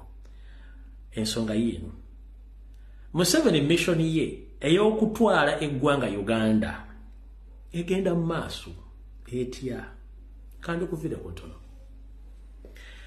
Abasoma ebyafaayo n'abanoonyereza tukyagenda mu maaso n'abalala bakyagenda mu maaso. Omanyi okutambula kulaba okudda kunyumya. Ngenda bbawo ebyokulabirako bisatu. Eggwanga mulijjo mwebuuza lwaki amambuka ga Africa kye tuyita northern part of Africa lwaki mulimu beeru abaddugavu baalagawa. Ekituufu kiri nti Africa yonna nga continent oba olukalu lwaliwo bakaddugala ng'ereeza ensi waggulu zirimu abasajja abaddugavu abeeru abadinka zonna bagenda babatta babakendeeza okutuuka Omuwarabu n'Omuzungu bakola kye bayita intermarriage nga balina mission y'okukendeeza ennamba y'abaddugavu bali mu kitundu babasaanyaawo. Y'ensonga lwaki waliyo abasajja abeeyita abeeru Abawarabu. Lwaki ogandi Omwarabu asangwa mu Africa ate nga Africa is Africa. Kyovula kuba ebiseera embaga nti for us we are not Africans. We are Arabs. Bawarabu kubanga temukimanyi. Eyo mutegeddeyo ndowooza. Kyakolebwa ne kikolebwa ebiseera bye tewali media nga tewali kyogerwa nga kiyitawo. Kambatwale mu ggwanga ery'omulirwana ery'Amerika lye bayita Canada. Canada eggwanga Canada ddene nnyo. Lyalimu abasajja bannansi be tuyita ba Oregon.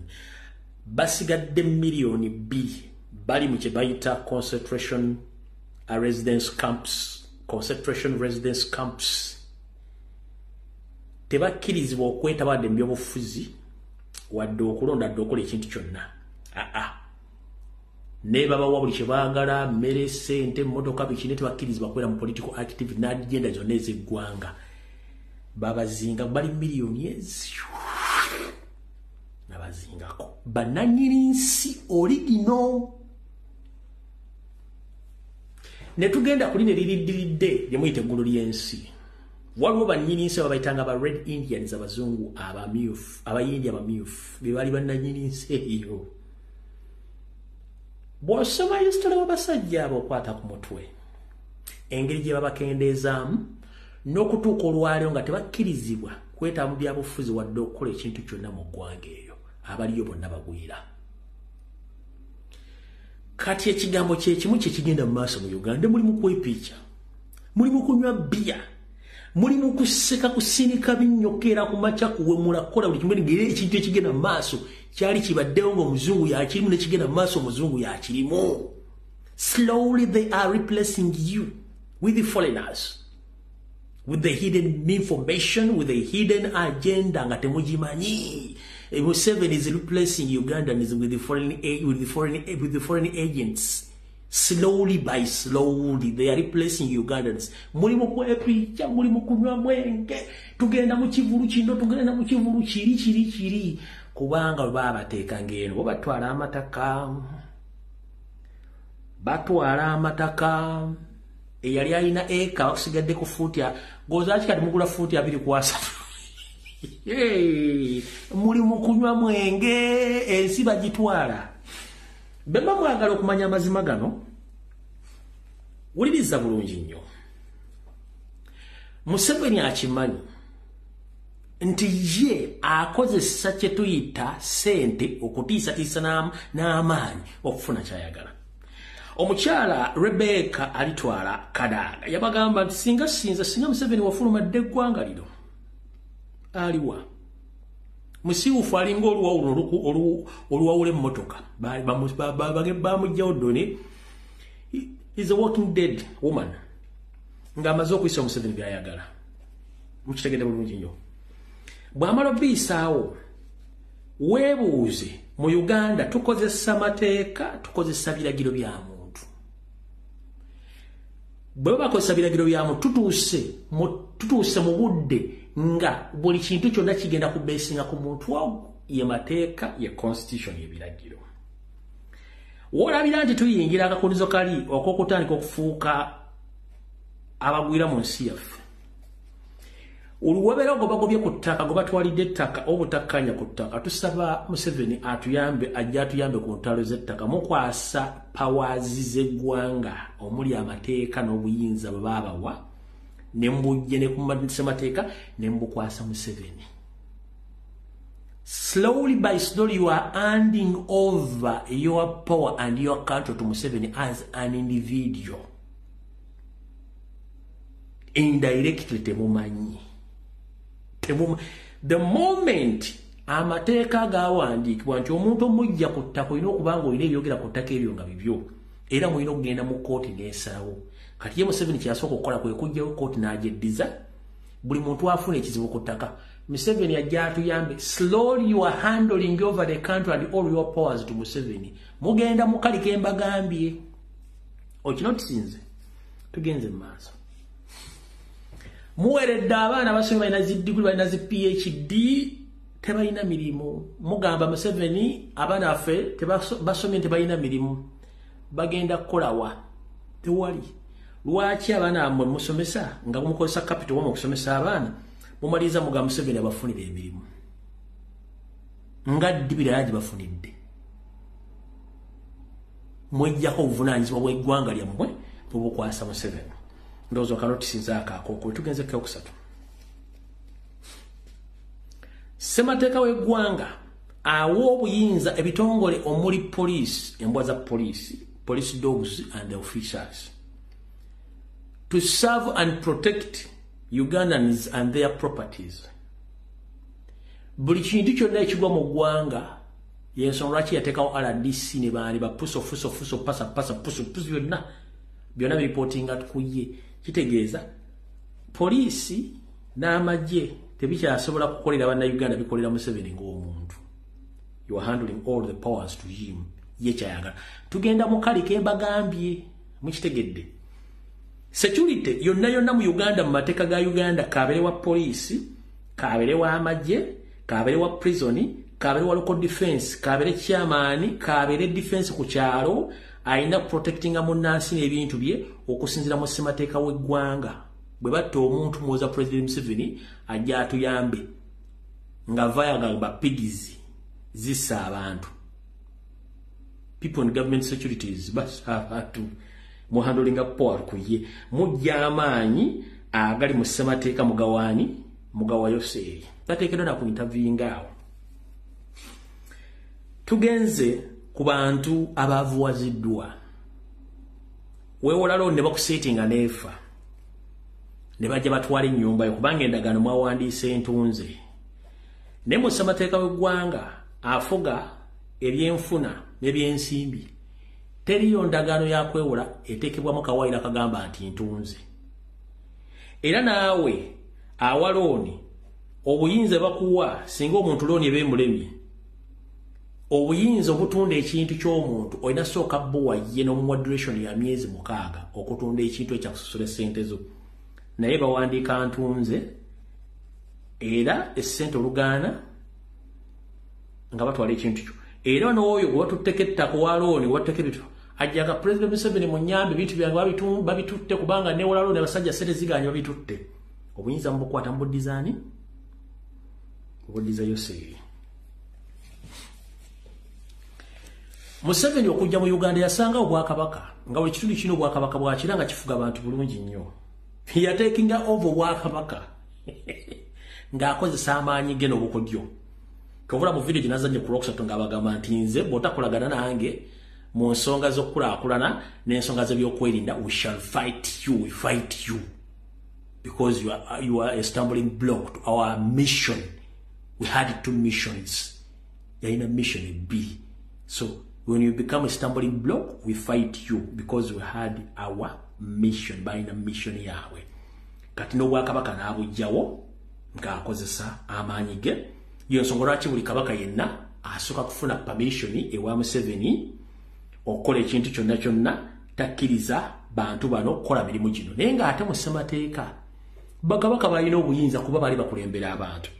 Lwaki kabaka w'eggwanga w'ekitundu kiri kya Uganda alina endagamuntu alonda netakkirizibwa kwetaba mu byabufuzi oba okuwa oba okuteeka omukono ku muntu yenna nga amufujjizaako eddusu lwaki naye nga naye alonda mulonzi era alina endagamuntu olwamusibye kubanga akimanyi politically nti abakulembeze ab'ennono balina amaanyi n'okusinga yo balagira tuba bakiddamu n'asooka n'abatrimingako obuyinza n'abateekamu enkwezingiza tuuka buli bwakabaka bwonna buli mu Uganda Museveni yalonda Katikkiro indirect n'amukolera nga mutemumanyi. Museveni yalonda Katikkiro n'amukolera emirimu gye nga mutemumanyi. Nga mukitegedde tuvuddewo tugenze kati eggwanga Uganda balitwala babulaze eggwanga balitwala ne balitwala babateze ekikookolo eky'ebivulu babateze ekikookolo eky'ebivulu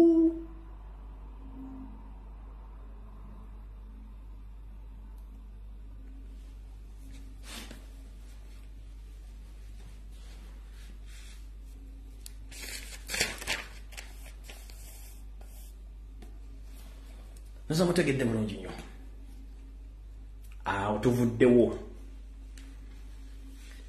Pastor Serwadda gyebale kansubira nti oli bulungi Pastor Serwadda obubaka buno babutuwadde twabusiimye nnyo nga bwe twagambye nti twadde tetwetaaga apology eyo kuba tewali yagikusabye naye gwe kwennyini wayogedde ebigambo bitakwatagana ng'empale za Museveni bwagambye nti gavumenti eteekawo olunaku tusiwandikire gavumenti eteekawo olunaku nga lwakungubaga tulufule public holiday era luwandiikibwe ng'okinnembuka naye mukulu Pastor Serwadda omusajja omunyarwanda kaswa omanyi nti ensi emanyi amazima lwakuba nti wagira gavumenti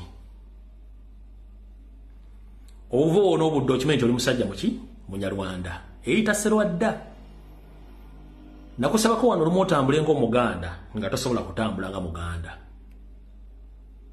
naye ekyo si kyekikulu ekikulu kiri kitya nakugambye nti ekikuwagiza NRM kuba nawe oli mubbi nkiddamu oli mubbi oli kondo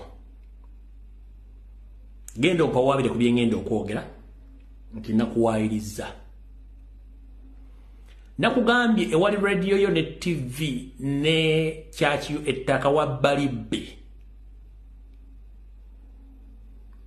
eri Nalukolongo wa Balibbe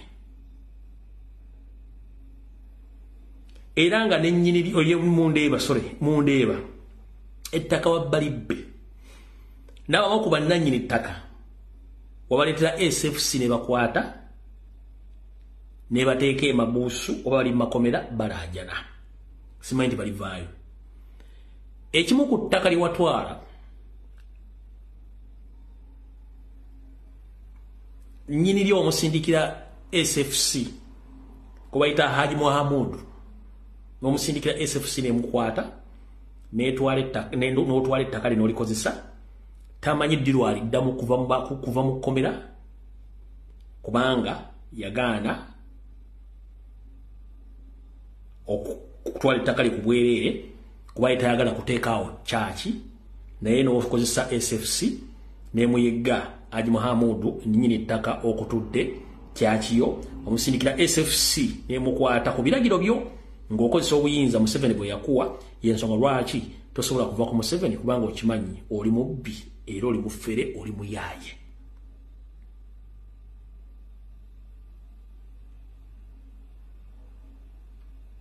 Osobola okubuulira eggwanga ettaka okutudde ennyumba y'ena mugongo walifuna otya?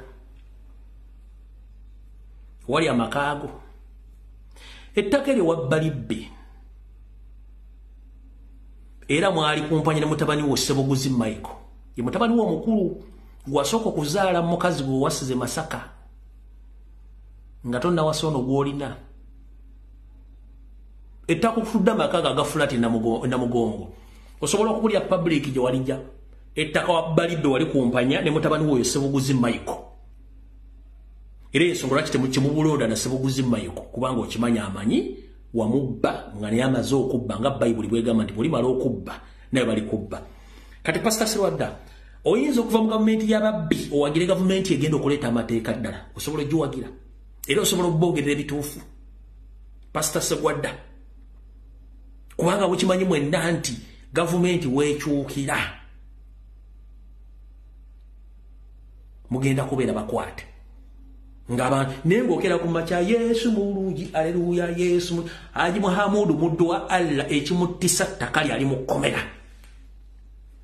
family ena mugonjo watwaka ettaka lyabwe era naye wafuwattamu abantu n'ogenda mutwala ettaka ne baneiba bonna basinga obungi bw'ogenza ogaziza ttaka wonna ogenza obatampola ng'okosa gavumenti okosa government machineries bino mbyogera sideritinga information yange kubanga abantu abamu tebasobola kwogera ffe tusobola okwogera nga gwe mu kanisa n'oyiri mu k'omugambo n'olowoozesa endiga ziri ezirimu ezabitanga nti gwaddiridde Katonda kumbe ate gwoliranye sitaani eyo kereziya wetu kyaki wetudde mundeeba ettaka Haji Mohamud gwasindikira SFC n'emukwata emyaka gyonna ali mu kkomera tavaayo yali kuguzaako ina endagaano nga Haji Mohamud akuguza ettaka oyina endagaano Haji Mohamud nga akuguza ettaka watudde kyakiyo nga SFC yamukwata ku biragiro bye n'emusiba musajja atondoza alivayo nga gavumenti ekyuse bwe yambika ekyuse negwe oliawo nga Yesu mulungi nenga Haji muddu wa Allah ali mabuusu akogga mu mbuzi ekogga gwokera kuba ttendo n'okuba ekikalu n'obanga capsules ya Picroxy ena akabuto kakugenze kakulinga entomo ya kasasiro n'obuzaabuza abantu ng'obakuŋŋaanyamu ssente ng'osomesa embaata ze zaane teziri ebungereza ezisoma degree nga ng'otoola ssente z'abantu ku musaayi ku kanisa ya musi gwe segwadda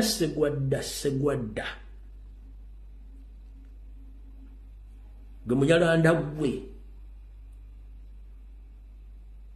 goloza information eyinza okusirika nga mubonyaabonya abantu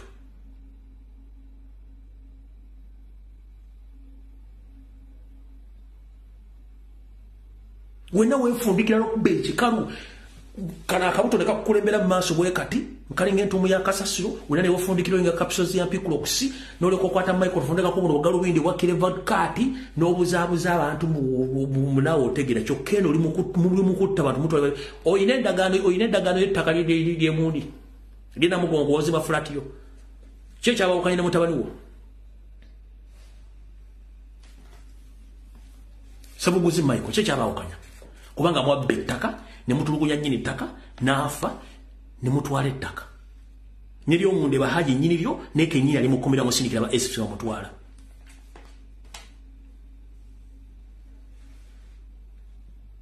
Katukota domo dagala gomuteka mu chachi za mu kuyingiza buli mutwa ingira oli ayingira ine ekizibu nga bamu chayi mwafu nebizibu birangalo 10 nayi ka Windows abera buli abaya akasabira kino yakakuba ku kisenge ne rangi evuddeko ngikira kimbaka wembagala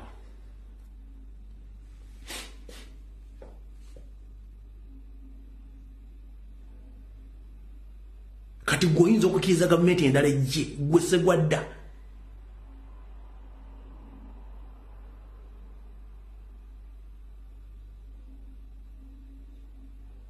Omani mwe mwambala galubindi mutulozesa ndimo musingo okutegeera. Noli okukanga bazango yembadde bugalubindi, noli okukubana oluguudo, nosanira ne wefundikira, nosokosibe tayi. Noteka egundi nokubenga teddagala, musonso noli okujja.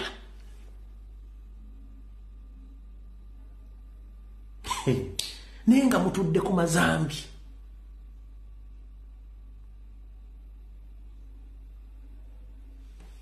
Bo muandikire Museveni mutegeeze onako olwokuwambirako n'okutta abantu boteke mu buli full public holiday mutulite tubasabire kirungi nnyo naye nange nakubuzizza ebbanga lyemmaze nga mufere endiga n'abantu bamubyeko ebyabwe nabo bajje bakalakasa bawandike ebbaluwa bagenda kwekalakasa ekkanisa ziveewo.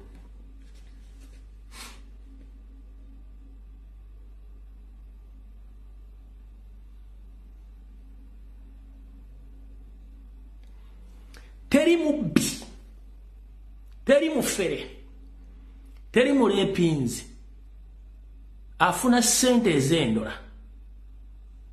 Ayinza kwagala Museveni ave kuba oli mubbi omukulu.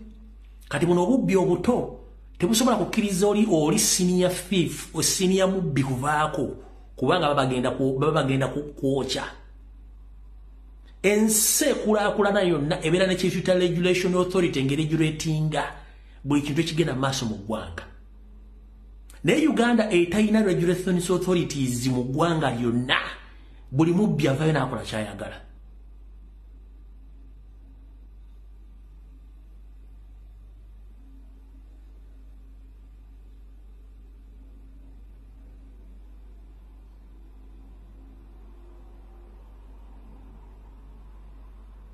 Gwe kennyini wosaana kusabira.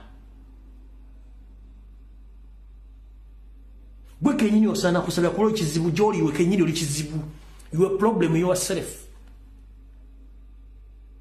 Niyo kudalira abantu abawambiddwa. Kubanga nawe yina abawambe. Serwadda febe tugaba tebana abaana. Batubuli bakibala maji bali. Kibate kikuyisa bulungi kubanga gwe nawe yina abantu nabagamba buulire ekintu kino. Badde nkirabidde. Bapasta abasinga obungi mu Kampala balina safe houses abo batunyuza abantu batakolagana nabo. Balina squad eziwamba. Serwadda akumbwa SFC. Kayanja akumbwa SFC. Ono nanyini House of Pigs Ministries International. Niyonzimana Bujingo akumbwa SFC. Kati. Leo lisenyonga akumbwa bonna ate mugendo batunya nonyereza. Abasajja abaganda oligina abatandika Pentecostal mu Uganda babalemesa kyaki zaabwe ne bazilemesa ne bazikuba ku ttaka kinonyerezeeko. Abasajja abaganda abatandika eddiini y'obulokole mu Buganda bonna kyaki ze bazikuba ne baziteeka wansi. Bano bonna abeeyita abaganda abaaka bano lwaki oloza kyaki zaabwe ze ziri waggulu essaawa zino.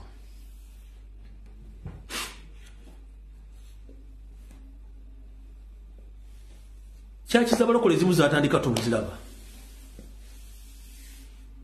Goloza waki kyaki zabaka bano ze zigenze kati zikulaakulanye ku muti ndozo mu yani wano. Ani.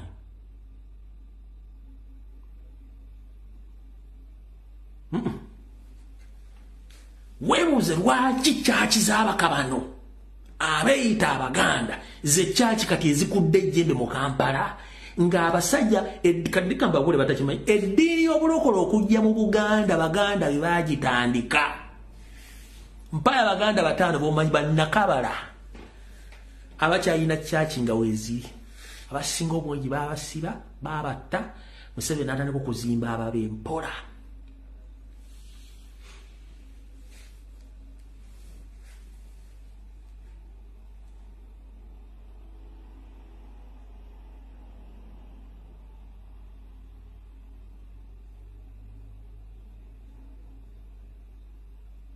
abaganda abaliwo kati batono nnyo era ogenda okutumya abaganda abaliwo nga baliko force balwanyisa ebalwanyisa bateeka wansi babanyigiriza nnyo era ogenda okunoonya abayigiriza nga bebbo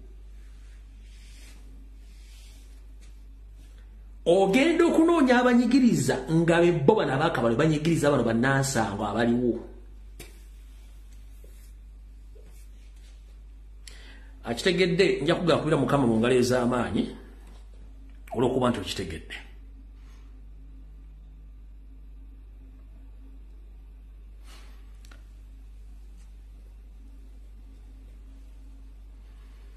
okukyusa ggoolo kulinga okukyusa ggoolo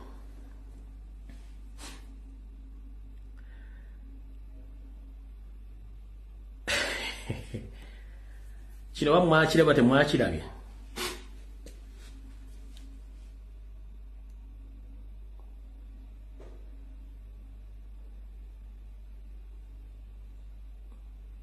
naye kankibalekere mujja kifindinga out naye nga nfundikira katambi kano buno bakanjala bugendererwa comrade mwenna abagala enkyukakyuka ngenda kukusaba obanga oli mwogezi oba oli blogger w'enkyukakyuka ng'oli wa National Unity Platform oba oli wa People Power buno bakanjala obutwale ng'ekintu ekikulu ekisookera ddala twagala nkyukakyuka mu ggwanga ffenna kyekigendero ekituufu era ffenna tuliwo mu nkyukakyuka muno lwa Robert Kyagulanyi Center mu Bobi Wine ku lwa People Power era gye twatandikira ekintu kino nga tuprotectinga Robert Kyagulanyi Center mu bintu byonna ebisoboka n'ebitasoboka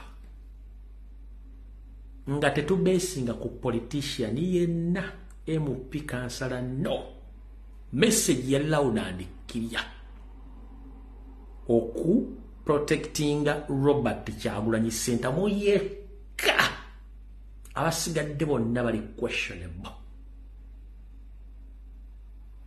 naye ekizibu kye tulina kasita politics yeetaba mu People Power wavudde ensasagge yensonga lwaki muli abantu abamu aboogezi bava ku mulamwa ne batandika okulumba bannaabwe kubanga ba politicians babayingiramu politician ye tayagala biteredde kyekisooka politician agaba enguzi ku lw'ekigendererwa ekiki politician tayagala mwambala oba mulabisa ayagala nnyo okweprotectinga alina okweprotectinga ng'akozesa gwe kennyini asobola okugulibwa oyogere ku nsonga ezize n'okumukuuma neffe abasooka ku media kuno ku lwa People Power the only person who was not answering for anything was Robert Kyagulanyi Center. The rest were answerable and they are still answerable. Kati mwe abatamanya kintu kino abakiyingiddemu obukulu nga bumbuzi abatandise okucreating entalo ku social media on behalf of politicians abayingizaamu obusente mugenda kutomera mu People Power to protecting omuntu omu Kyagulanyi, the rest are answerable.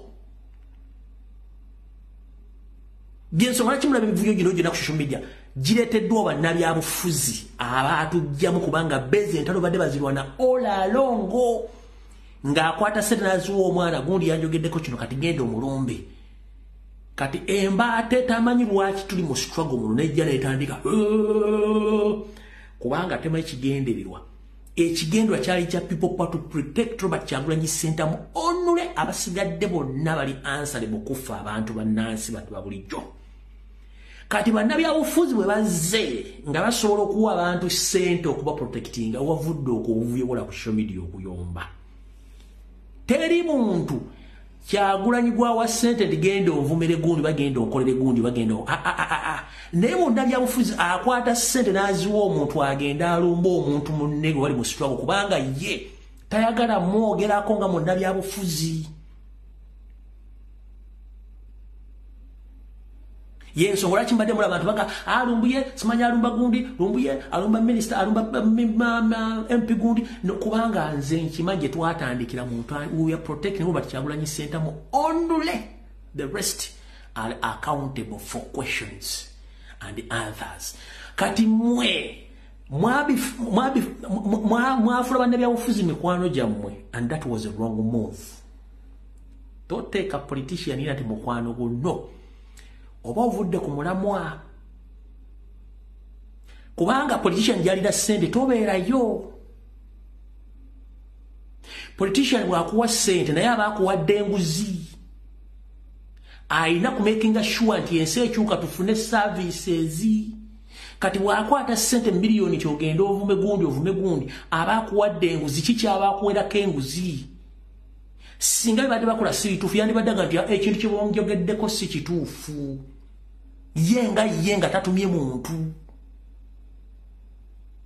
Goza ki tebeeyogerera batuma bantu balala.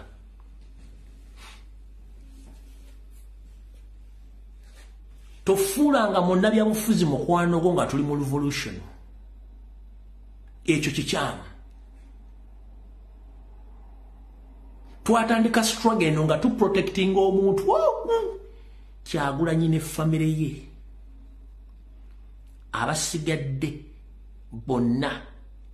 Yensonga lwaki struggle eno ekyaliwo gikubi zaakatambi mabega ku byobufuzi bwe nebaddeyo mabega nti olwamalanga okulonda. Goza ati kitu wacho kyali byabufuzi kati nga style si ya byabufuzi. Kubanga afa basoma history abasoma yefu tukimanyi nti Museveni mugine emizanyo nga akoleramu nnyo buvuyo bungi nnyo obutabwogerako gubadde kizibu nnyo kyobulante abantu badde bafa on high speed bakola diversion bakola buli kimu ekiragiza okusuula ekintu kyonna bo bakola ekintu kyobo kubanga bakisaanya bulungi nnyo mugenda otuukamu okulonda okuddako nga tewakyali kimugenda kukola. Tukyapushinga ekintu kino yensonga lwaki nti Museveni kimutwasa okola diversion buli kaseera. Gwe impact yo eri ki ku social media? Muvudde ku mulamwa essimu yo data wo byolina okwogera obyogera obesinga ku change y'eggwanga so si ku mindset ya politician ng'omuntu. It's your mindset. Tebakuwandikira scripture, tebakuwandikira byakwogera, oyogera osinziira ku bigambo ebikuluma mu mutima gw'omuntu. Ne kati mwena ba drivers abatadde ku level nti nze ono MP wange si wo tulwanirira ki image nene y'eggwanga si ba individual.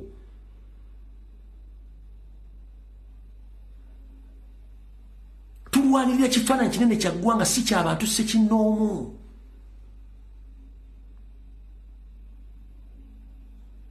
Golooza kinze yalimu DP ku ngati obusajja bwa DP bwonna bufu. Wali owuliddeyo akasajja ka DP konna nga keegana nti si kafu.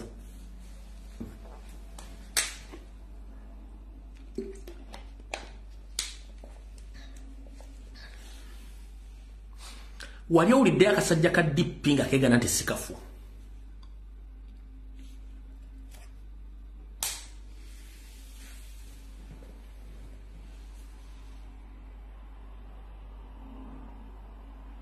Kubanga bo beteekawo nga kajonjo ne kabeera waawo naye nga tebalina kigenda kuddako.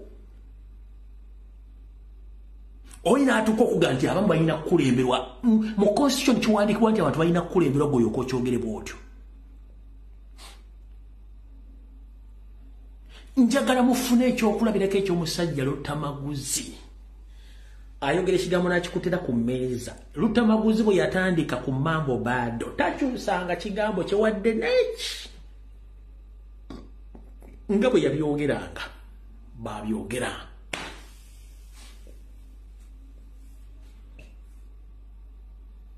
Lutamaguzi bwe yayogera ebigambo bye ngayingira ku mambo bado takyusanga kigambo ki newakubadde ayinza okuba alina takyusanga kigambo ki bwe yakyogera ku lw'eggwanga lwali openire oba kikuluma oba kikola kibwakyo bwakyogera naye oli najja Clever ayambadde suuti ayambadde tayi n'atandika okufuuluza kati abalowooza nti ebyobufuzi beesinga ku masuuti n'amatayi naga the guy is very clever no okukyusebwa tekubeesinga ku luzungu muntu lwayogera suuti gy'ayambadde action ne mission action and mission bye bintu bibiri ebibesingako bitwagala ne the moment babaza mu politics Mr. President njagala ulizo obakabo abantu ekigendera kye twatandikirako batandise okidivert nga batuzza mu politics gwe tutayagala mu kusooka ffe tuli mu politics tuli mu revolution kasita batuzza mu politics so simanyi kukola structures simanyi nze na group gundi ngenda kwesimba gindi 226 simanyi tetugenda genda mu 226 buli alina kiroza 226 nagambe olinga amakugunyu tetugenda genda mu 220 era nze siriyo nkiddamu siriyo wansubira nti ngenda mu kalulu ogenda kagenda mu wekka kubanga akugamba ogenda mu kalulu is a job seeker anoonya mulimu nga gwe bw'oligenda Saudi Arabia n'onoonya omulimu nga gwe bw'oli campaign wakola application n'onoonya omulimu no politician is seeking for a job ekino kye bateekamu ekya politics ateekayo application afuna omulimu muwa omulimu that is it sikukyusa ggwanga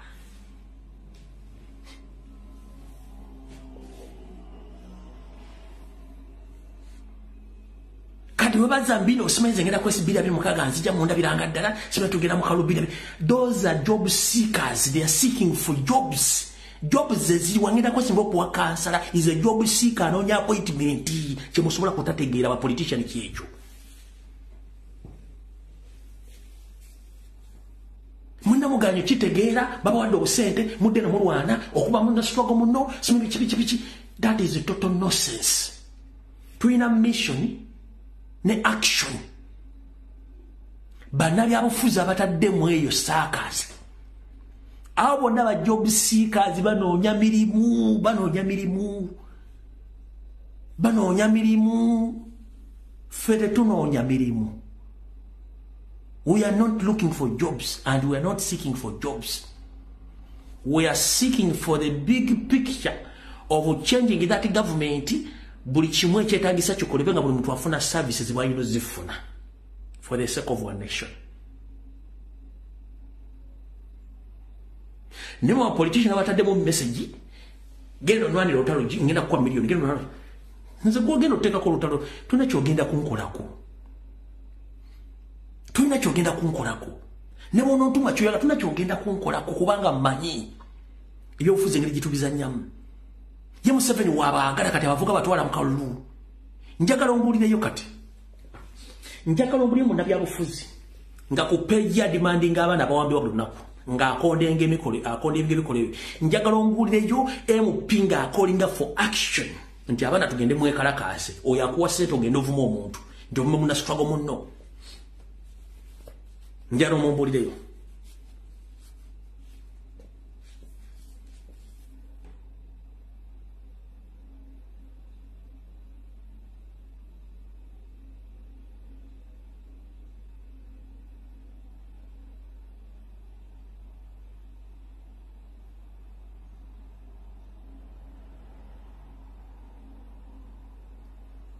ngera kubuuza ekibuuzo ekisembayo goloza lwaki buli MP yenna owa national platform alwanyisa Zaake Francis Butebi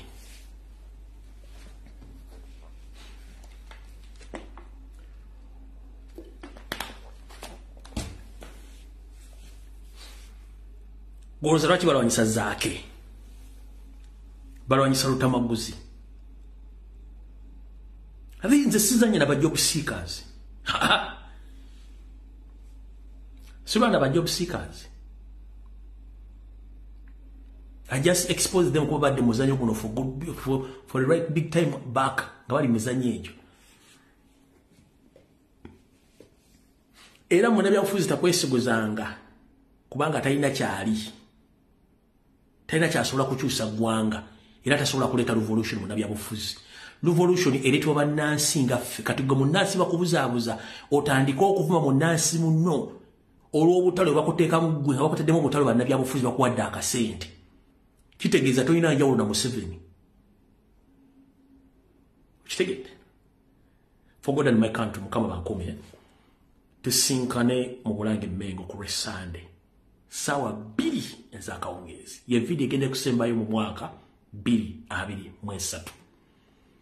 Mukulu Franka Bayine omwogezi w'amakomera n'akabinjako akeesomye okutwala ensibuko y'abalangira n'abambejja ng'okozesa poliisi ne bakifeesi na buli kimu eddagala lwe twamaze dde okuwandiika mu black book y'Abaganda ojja kyemaanya. Franka Bayine omwogezi w'amakomera ayagala okusanya embuga y'ensibuko n'obuddo bw'abalangira n'abambejja nga mukozesa abamafiya abali Mmengo ku Sunday nzija esawa zijja kuba 2. Twamaze dde okuprofilinga na buli kimu tukirina kubanga mu basajja temukuta muli nsega guno weebuuze takale otwala obaza bakuzaalaawo ere obusibuko y'abalangira bwebeerawo ng'ofiiwaki kale munne kole fujjo lujja kitegeera. Twamaze dde okukolako profile ate bakubulira omuganda munuuza nti Abaganda baliwo basiru mumuntu singa kati n'okusamira Omunyarwanda yasinga omuganda okusamira kati bwe kimukimanyi genda ku mbuga za Buganda zonna esinga obungi Munyarwanda yakyasinza okusamira kati Abaganda babawunza mwadda mu makereziya na makereziya mu kanisa kusaba nenga kati Omunyarwanda akudde ejjembe mu kusamira n'okutwala ebibuwangwa bya Buganda byonna mu maaso. Mukama bankuumire.